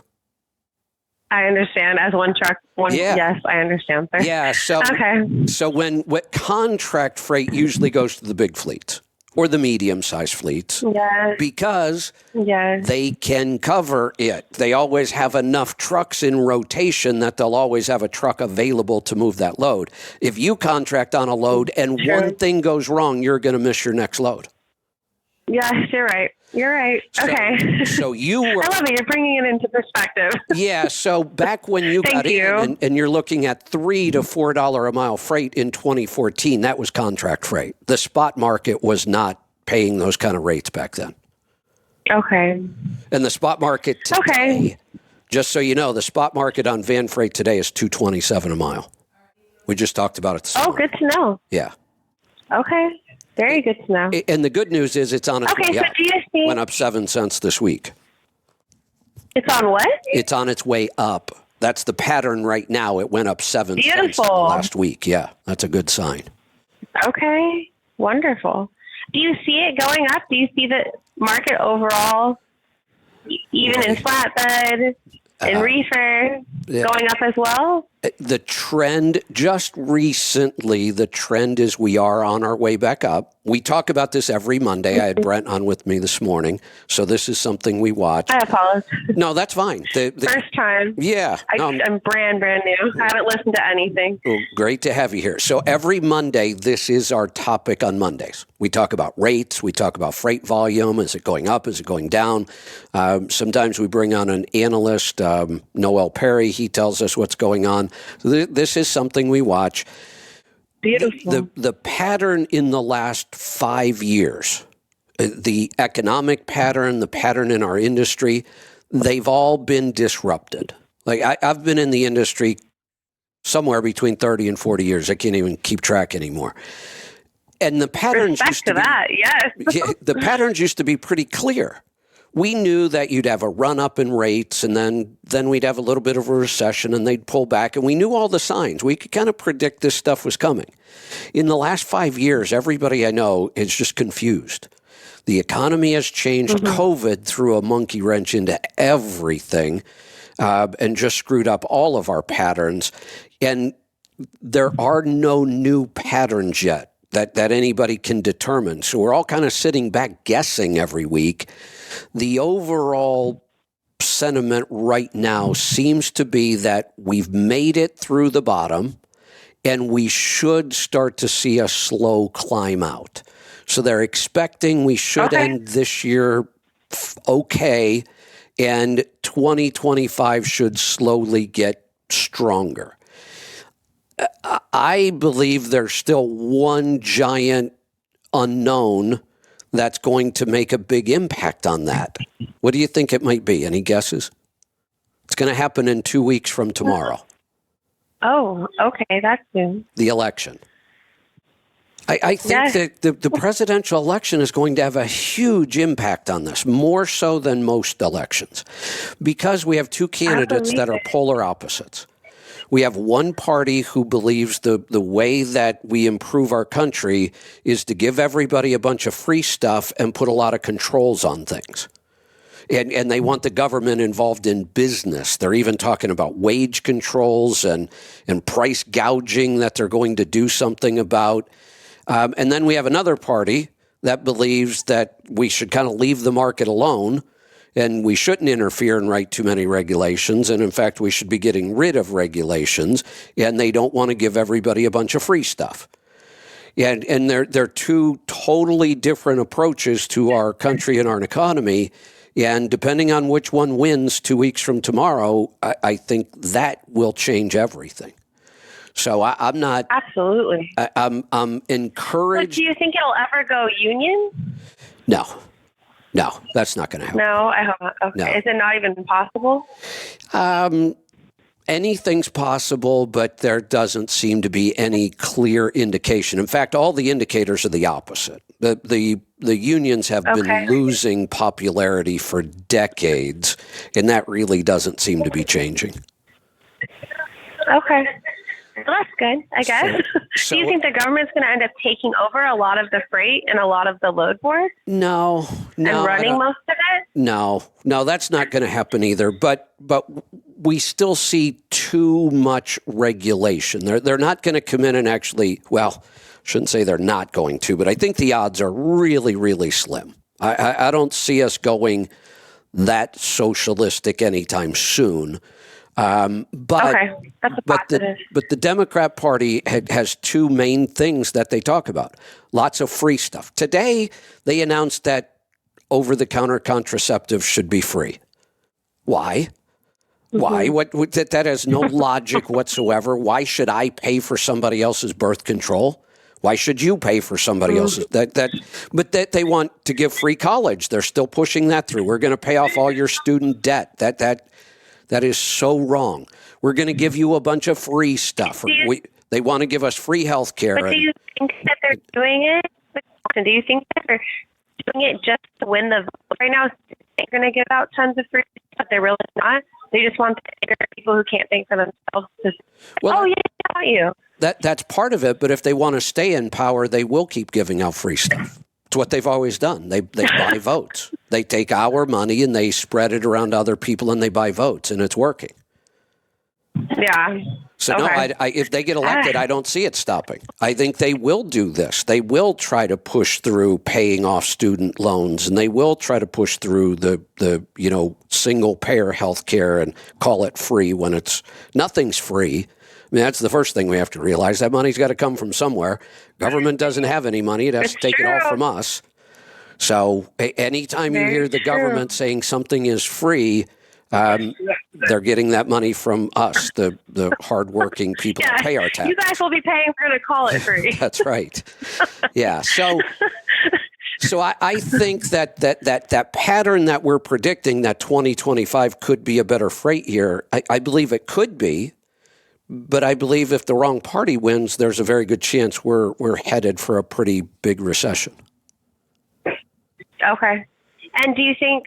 Well, I'll call back in a few weeks. This will be interesting. Let me ask you one more question. I'm going to put you on the spot here a little bit. Okay.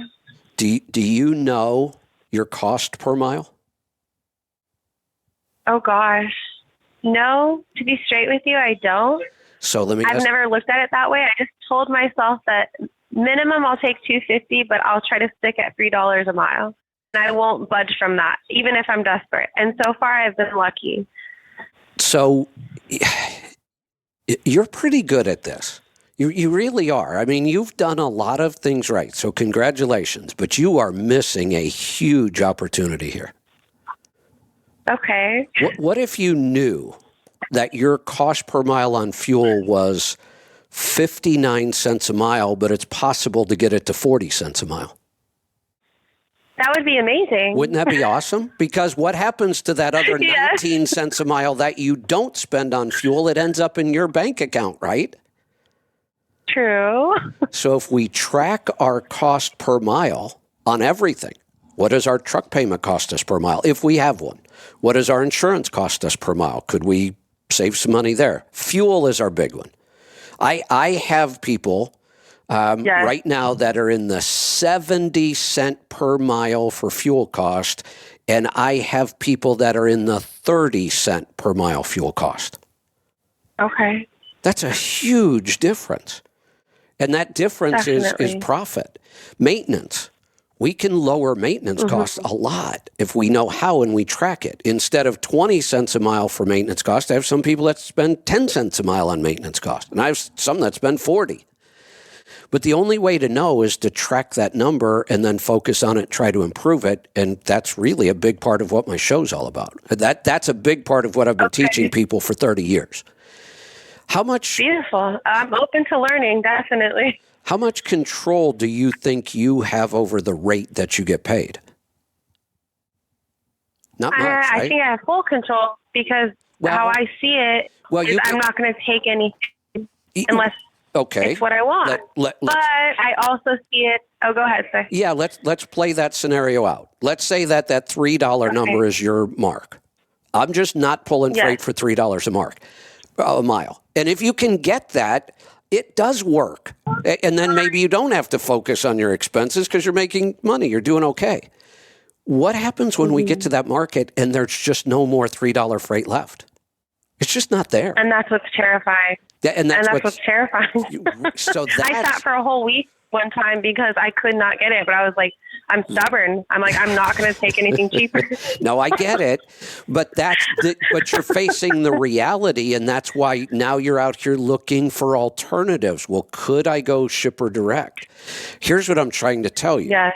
There's nothing wrong with that thinking, but you are missing a huge opportunity where you do have control. When the rates go down, there's not much we can do about it. We can improve our fuel cost. We can improve our maintenance cost. We can lower possibly our insurance cost. There are some other things we could look at too. The taxes. If you have a really good accountant that knows what they're doing, we can lower our taxes. If we structure our business properly, we can lower our taxes. There are things that we have control over, and we can drive those costs down. Here's something else to think about. And this is the norm in the industry. Everybody focuses on revenue. Very few people focus on expense. But let's think about this. If you charge somebody $3 a mile, do you get to put $3 a mile in your bank account? I wish. Right, right. You don't, right? Because you have to spend all that money to go make it. You get this. Absolutely. But Absolutely. So here's the thing. If I get somebody to add 10 cents a mile to my rate, the gross, I really only get to keep about 3 or 4 cents of that, right? Because the rest is going to go to expenses.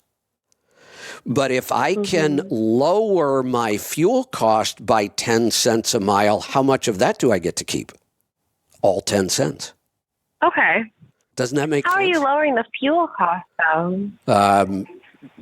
Is that a loaded question? No, well, yes, because I've been working on it for 30 years, and I could talk for about 10 hours straight on how you do it.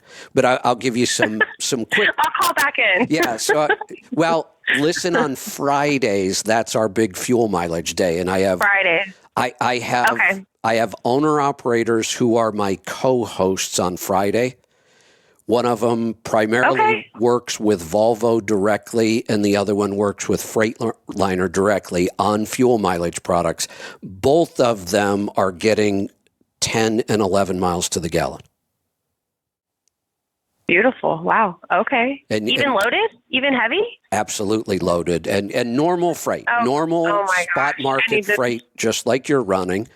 They are getting 10 and 11 miles to the gallon, and their fuel cost is in the low 30 cents per mile. Well, I can't wait. I have a lot to learn. I'm glad I found you. I'm glad Vic and Sarah recommended you. Here's a quick one.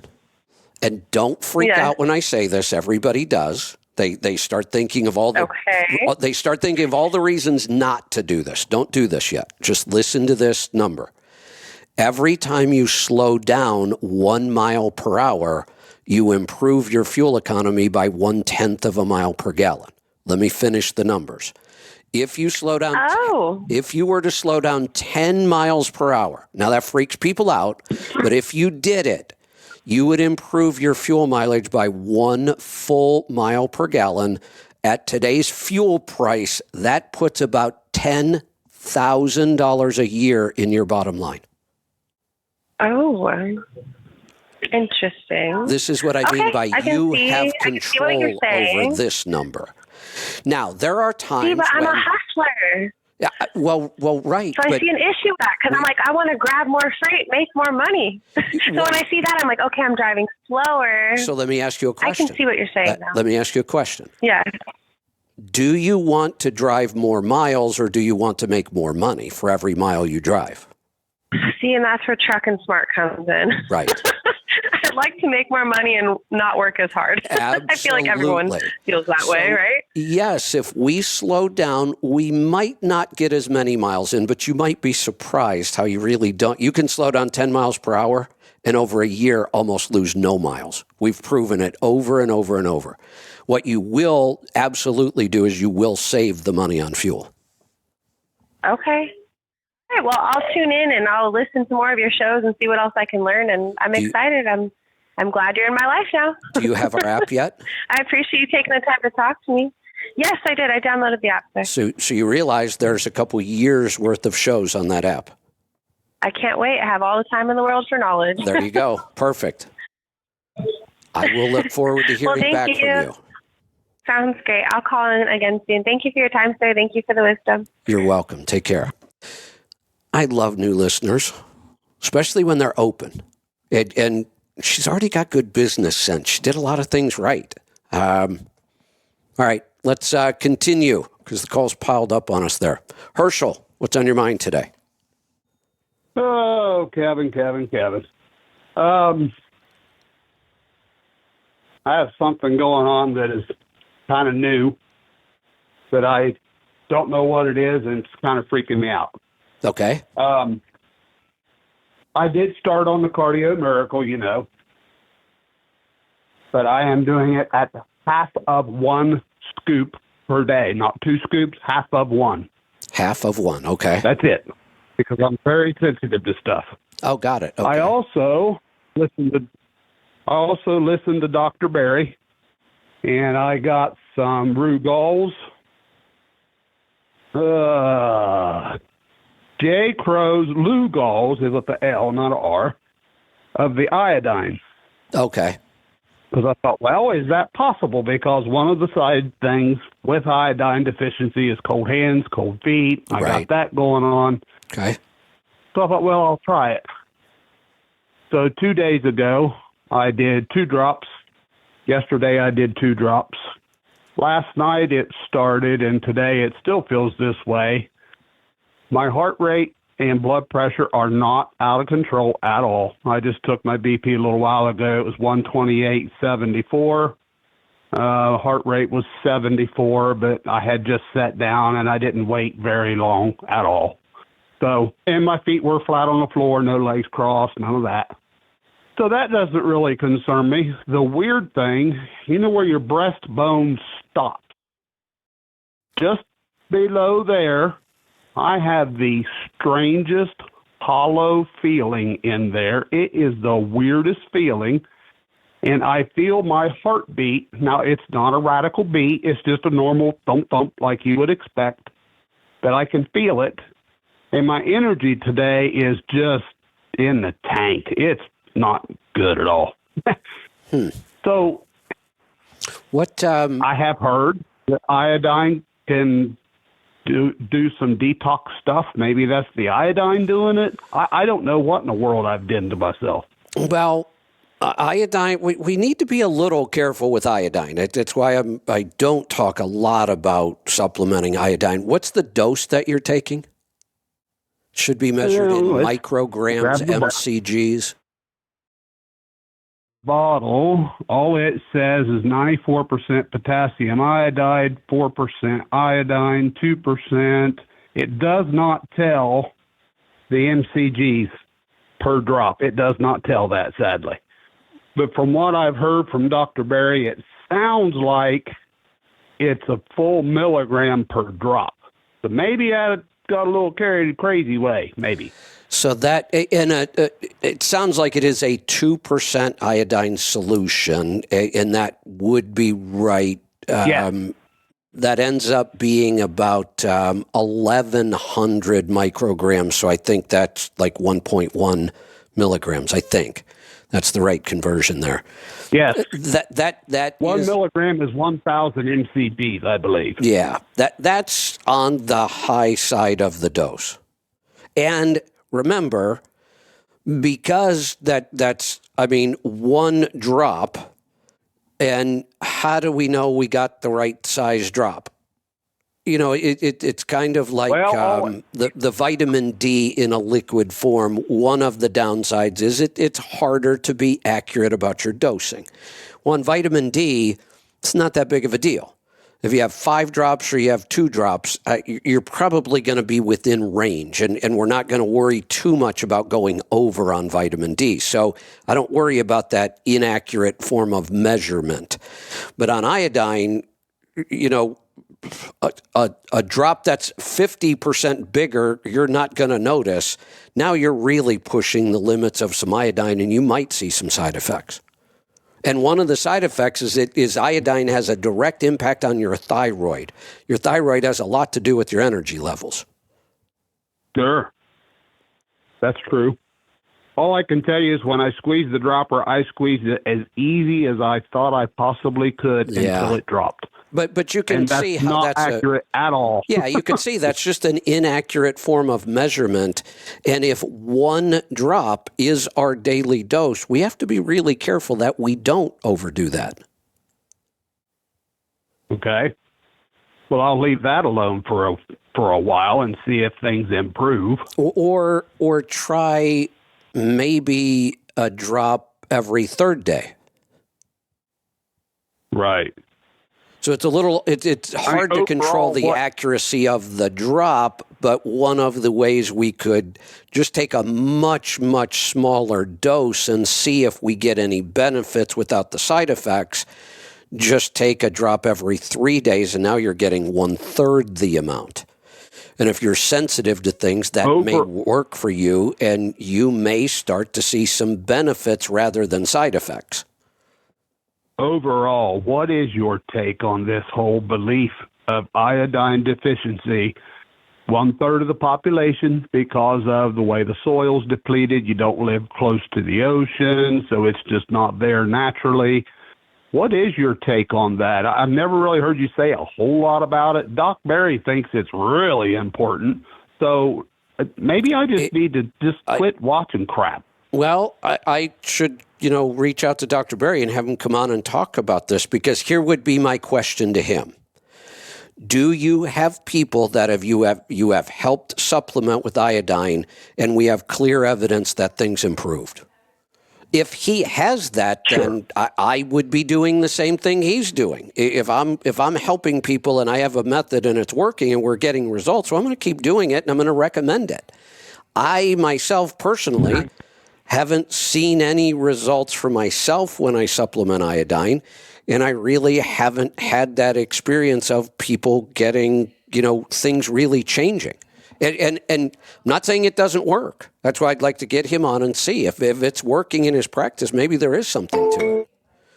Oh, I can't believe I just got dropped again.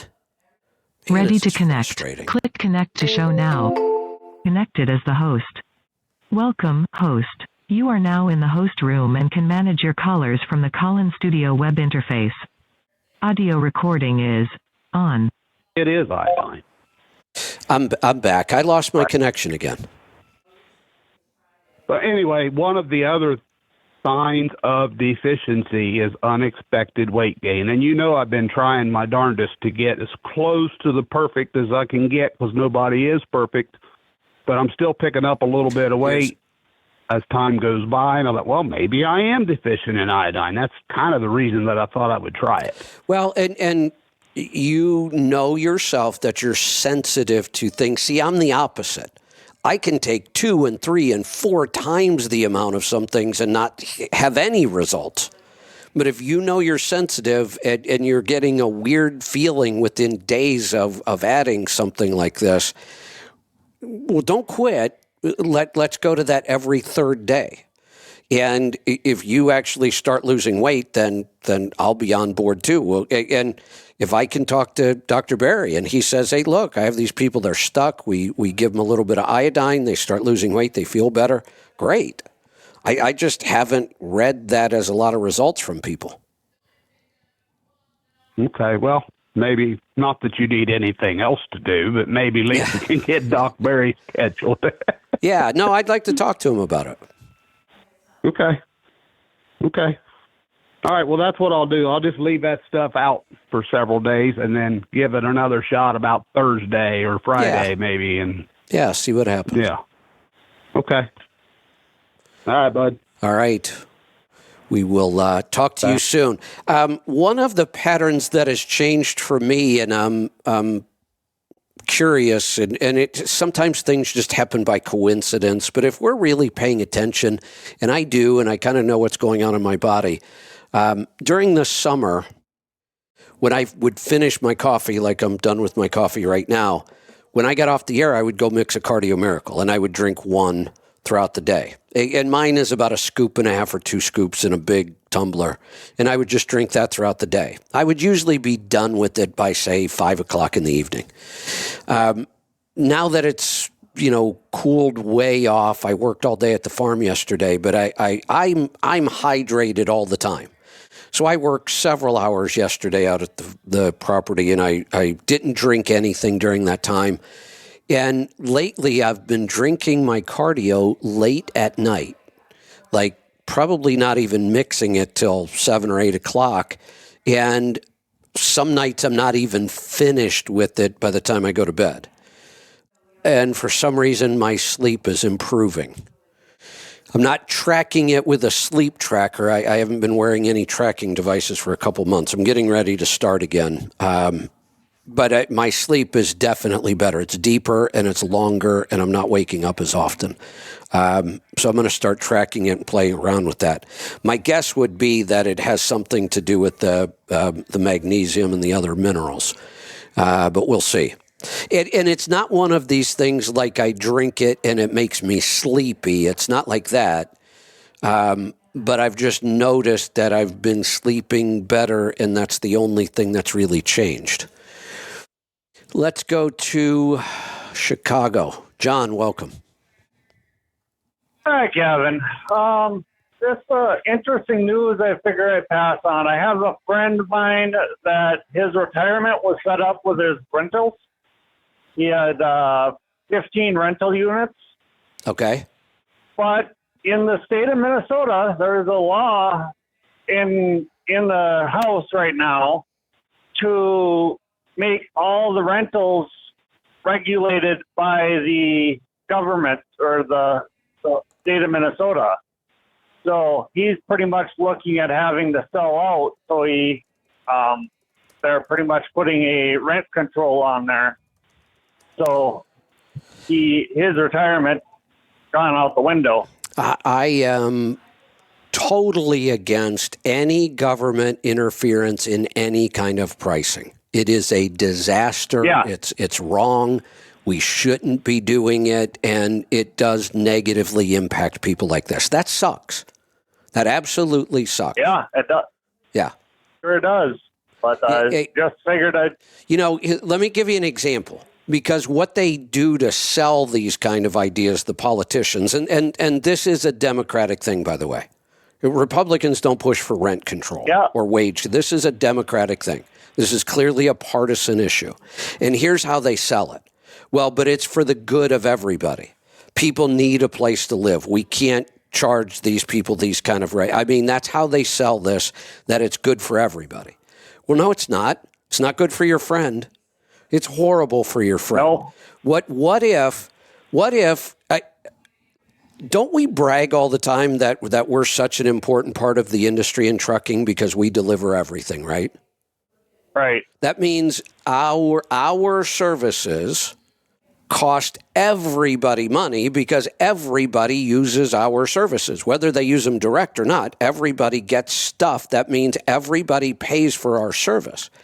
Well, I could say it would be really, really good. We're in an inflationary period. People are struggling to pay for everything. Let's just cap freight rates at $2 a mile. You can't charge more. You're not allowed. And it would be really, really good for our economy, and everybody would benefit. That's the same thing as rent control. And we would freak out. There's no way we would go for that. There would be mutiny. But yet, But yet we have cities that put rent controls into place. It's a horrible idea. Yeah.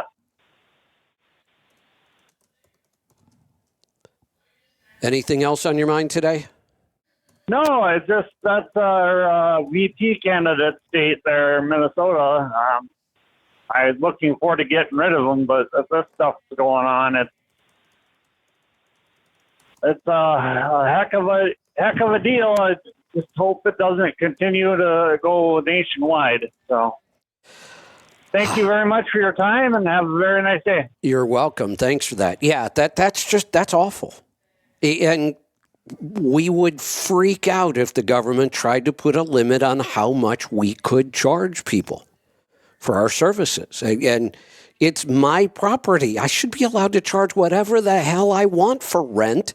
And if people don't want to pay that much, then they can go find someplace else to rent. All right, let's go to Nevada. Jeff, welcome. Let me take you off Bluetooth real quick. Sorry. I started listening to you about a week ago, and I haven't heard you talk about how to transition from company driver to owner-operator. And I was wanting to pick your brain a little bit about that. Yeah, and the reason I don't talk about it per se directly on this show is because there is so much to talk about. I have a training program called CMC, Certified Master Carrier, that helps you throughout the entire process. Every issue you could think of that affects this process is in this program, and the program is a year long. I mean, that's how much there is to talk about and how much there is to know. That program is a year long. We kick it off at the Louisville Truck Show with a day and a half live event, and then we do a remote training on a Zoom call every other week for a year. So I do a lot of this, but there's only so much I can do here on the air just because of limited time. But I can answer your questions. You can call as much as you want and ask me whatever you want, and I'll talk to you about it. Okay, let me ask you this then. The reason I got interested, I got a call from a lease purchase, and it made me start thinking about it. Then everybody told me, and I heard you say, stay away from lease purchases. I talked to a sort of mentor friend of mine that went through a lease purchase with Prime, and he had a good experience, but I know it's not for everybody. Well, no, and I'm worried that if I'm going to go that route, I'm going to make a different statement. I don't believe it's for anybody. Okay. I don't believe it is the best way of doing this for anybody. Now, your friend at Prime, what is he doing now? He's working for Mercer. He's got owns his truck outright. Mercer. That is a very, very rare occurrence. But I could still go back in time and show him a better way of doing this. Let me give you the single biggest reason I don't like lease purchases. And there's about 100 of them, but the big one. Do you realize? Because they can take your truck at any point. That's it. That's it right there. That is. I've heard you say that before. That is such a big no-go for me. Why the hell would I work this hard, take this much risk of going into business, and somebody could take it away from me in a minute? Right. That's too much risk. So, there's a lot of other problems. Here, let me give you the second biggest problem. And I'm going to do this in the form of a question. Tell me right now, if you want to be an owner-operator, why you just don't go buy a truck? Well, that's what I'm thinking of doing, and I think I could pull that off. I wouldn't want to. I don't want to jump into buying a truck and then not be able to generate the income to afford it. But you'd be okay signing a lease purchase and not being able to generate the revenue to afford it? My thought is if everything went to hell, I could walk away with the one that I got offered and come back to being a company driver for the company. And you can. Let me explain how that works. Do you really think that you're going to start this lease purchase and the first time you have a bad week, you're going to quit and turn the truck in? No, probably not. No, you're gonna say, well, next week will be better, and maybe it will be a little better, maybe it won't be. What you'll start doing is you'll start skimping on things. You don't have enough money to repair the truck, so you'll just kind of let it limp along till you get some money. You need a tire, and you can't really afford a new tire, so you'll go buy a recap. You'll put off maintenance. You'll skimp on things, and it is a downhill slide from there. Also, during that time that you're not making enough money, and this will go on for months, nobody ever just quits. We struggle. We think we can always pull out of it. During that time, you won't be paying taxes. It happens every time. And then when the final crash and burn comes, people are seriously in debt and they owe $5,000, $10,000, $15,000 in tax, and you can't even wipe that out in bankruptcy. That will stick with you forever. So when people crash and burn in these lease purchases, we make it sound so easy. Oh, well, I'll just walk away and go be a company driver. Yeah, that's not the way it ever works. I've seen families destroyed over this. Do you know how much stress there is to losing money week after week and not being able to pay your bills? Yeah. Yeah, so that's why I'm so against these. They are a bad idea in so many ways. Well, and don't get me wrong, I'm convinced that I am too, and I think that if I do this, it's going to be buying the truck myself and going that route. I'm kind of more on the edge of should I stick with being a company driver or should I go owner operator? I mean, the company that I work for now. Let me give you my. I feel like. Do you want my opinion? Because that's all this is. Yeah. My opinion on this is when somebody is questioning whether or not they should be in business, then they shouldn't be in business.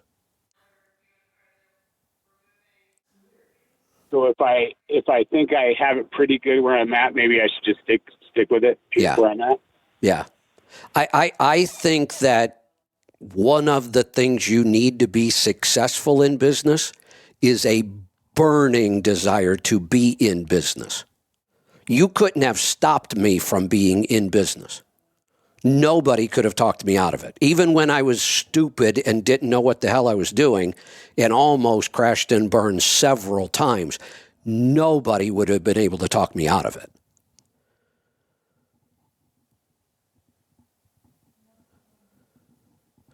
You do know the statistics on small businesses across the board, right? They fail. I know they're not good. They fail way more often than they succeed. And owner-operators and small trucking companies are no different. They fail more often than they succeed. So I'm a big believer in business, and I love business, and I've been in business my whole life, and I've helped tens of thousands of other people get into business. But I've just watched this pattern that I think the most important thing you can have. Were you listening a little while ago when Melanie called? Melanie? Yeah.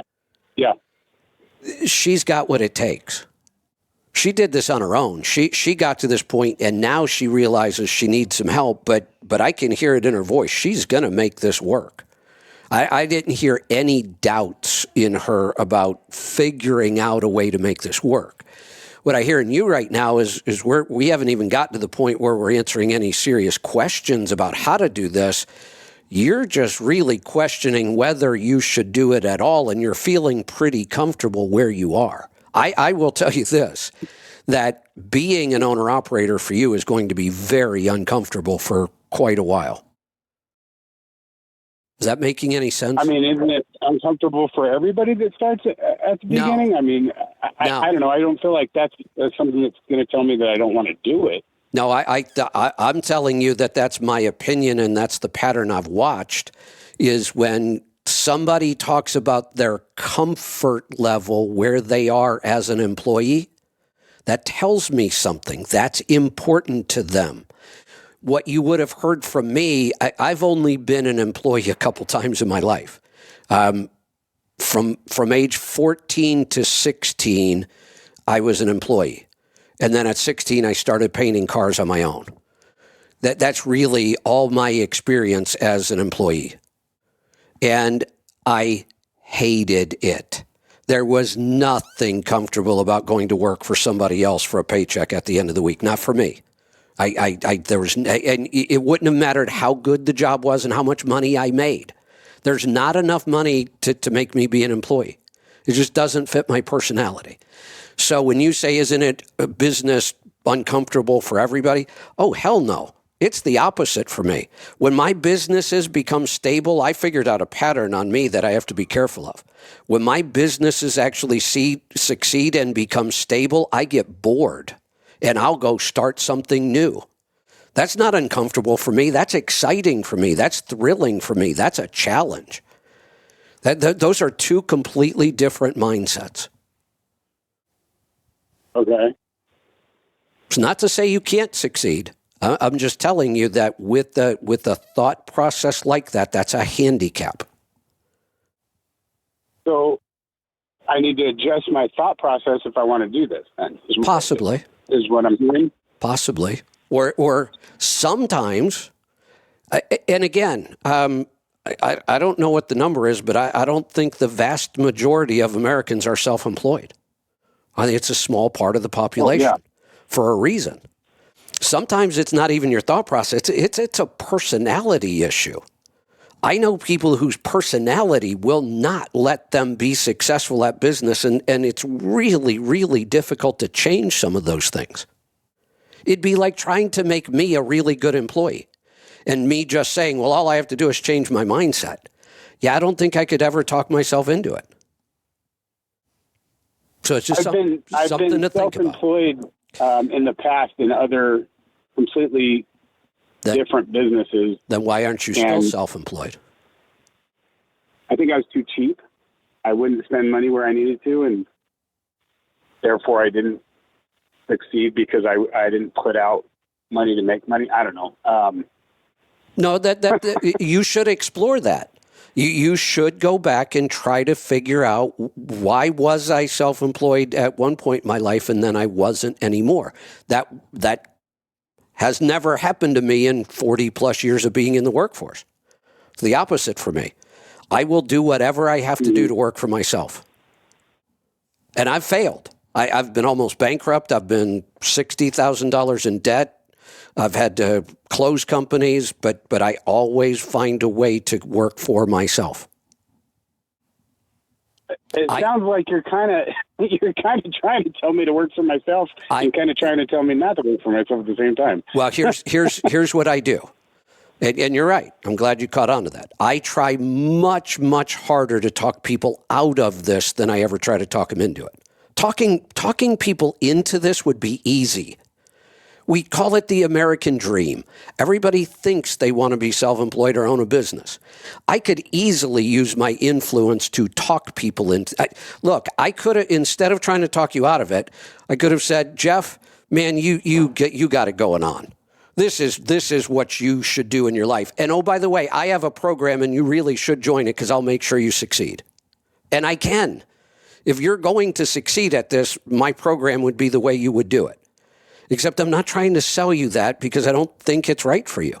And if I try this hard and I can't talk you out of it, then maybe it is okay for you.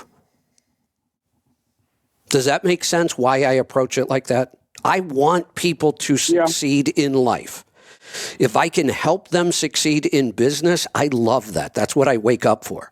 But if I can't, if they don't belong in business, and not everybody does, then I sleep better at night when I talk people out of this. And if I can't talk you out of it and you do it anyway, then good. Then maybe you'll have what it takes. Okay. You've given me something to think about. That's good. That's what I'm one of the top drivers in my company as far as how many miles I put down and how dedicated I am to doing it. That's a good sign. Which is what makes me think, what do I need to do? How can I go to the next level? And owning my own truck was my thought of how I needed to do that. So I want to go to the next level. Okay. Let me ask you. I feel like I'm at a wall where I'm at as a company driver. Okay, so now I'll shift gears. Now I'll shift gears. I've tried as hard as I possibly could to talk you out of it. Well, I could try harder. But I'll shift gears for a second. Let's say that, okay, I'm on board, you're committed to this, and I'm ready to help you. So now I'm going to shift gears and I'm going to start helping you get started. You ready? I want to know two numbers. I want to know, first off, what's your net worth right now?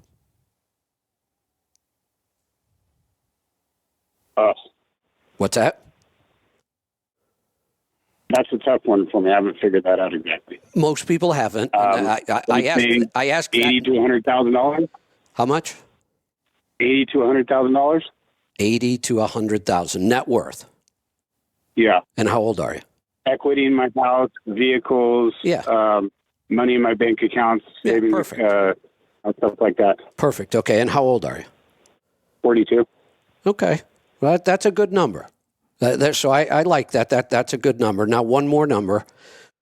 If you had to just pay like the minimum bills that you're already committed to, keep the lights on, eat, pay your insurance, that kind of stuff, but we were willing to live as frugal as we could for a while, how much money do you need to pay the minimum bills and survive for a year?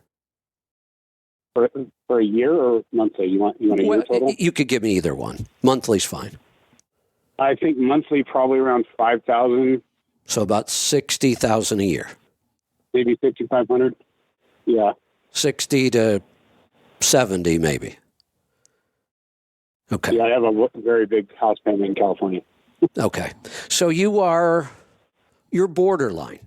That's not a slam dunk. The net worth is nice, gives us a little cushion and some resources to start with, but you've got a pretty big nut you've got to pay every month. Yeah. And the reason the net worth helps is because are you willing in the beginning to have some months where you just didn't make enough to cover all your expenses and you got to pull some money out of savings? I'm willing to. I'm hoping that I don't have to. You probably will in that first year. Yeah. We're at the bottom of a market, and I'm a big believer in this is when you start at the bottom of a market. And if we can build a business plan that works at the bottom of the market, then you're pretty protected. The mistake everybody makes is their business plan works at the top of the market. And then the market turns, and those are all the people going out of business. Right, right. So you are in a good position to do this. I think you have some soul searching and trying to determine if this is really what you want to do. If you really want to do this, I think you'll be fine. And I could certainly help you, or you probably figure it out on your own. But I'm not sure you've made your mind up. What was the name of your program again? Certified Master Carrier, CMC. I'm going to look into that.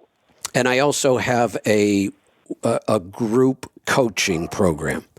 So in a group coaching program, you and I would be able to go much deeper into this, where you could submit your financials and I would look at them. And we do a group coaching call every Thursday, and it's a 2-hour call. Sometimes I go 2.5 hours. And sometimes in that 2 hours, I may work with one person. But I can go much, much deeper. And it's a pretty inexpensive program for what you're getting. It's $75 a month, and you can start and stop anytime you want. There's no commitment. Right on. So think about all those things and give me a call back, and we will go from there.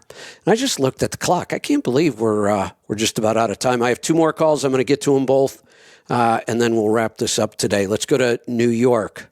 Jay, welcome. Welcome. Thank you a lot. Thanks for everything you do. Question: how do I open up S&P account? I tried it. So I opened an account for my grandkids. I went to the Schwab. They gave me a whole listing, and then they told me that I have to pick from a whole bunch of S&P accounts, and I was like a deer in headlights. I was totally lost as to which one I pick. So I don't know why. Some of them they control. Yeah. So here's what you want. Here is the key word that separates all of these. What you specifically want is an S&P 500 index fund. That's the key word, index fund. And we want it to be, and if it's an index fund, it should be, but we also want to make sure we are getting what's called a no-load fund. They're not charging you a commission to buy this because they're not managing it for you. They're not giving you any financial advice. You don't want their financial advice because they're going to charge you for that, even though you might not see the charge. It's going to be built into the fund. But if you get a no-load fund, there are no charges because they're not going to give you any advice. But you don't need any advice because this is the fund. Put your money in the fund and be done with it. But it's an S&P 500 index fund. So what was the brokerage you said you already had accounts with? Schwab. I had just opened it up, but then I got to pick the account myself. Correct. And like I said, when you go in the computer, it gives you a whole list. Yeah. Well, and I'm like... That's what I'm trying to help you with, and I'm going to help you even further than that. So here is the stock symbol you are looking for. So to make sure you get the right fund at Schwab, the stock symbol, not stock, this is an index fund symbol, is SAM WPPX. So Sam, Whiskey, Papa, X-ray. When you search for that, you will find the Schwab S&P 500 index fund, and that's what you want. Okay. My guy. All right, SWPPX. Correct. And then S&P 500, and that's the one I want. No-load fund. Correct. All right. Thank you so much. I really appreciate it. You're welcome. Thanks for the call. Let's final call today. Let's go to California. David, welcome. Hey, Kevin.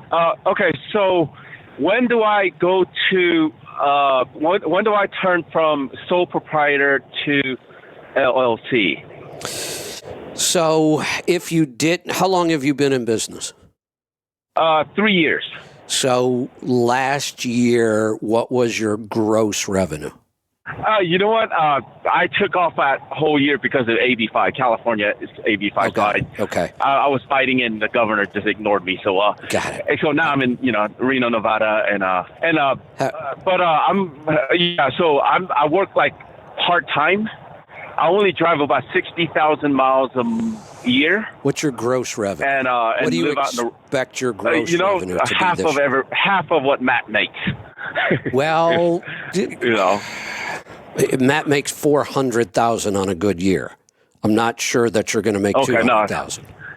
No, okay. I would just say maybe about 120. Gross. Maybe a little 150. Yeah, so my guess is your taxable income is going to be about 60 to 70. Yes. You could flip a coin on this one.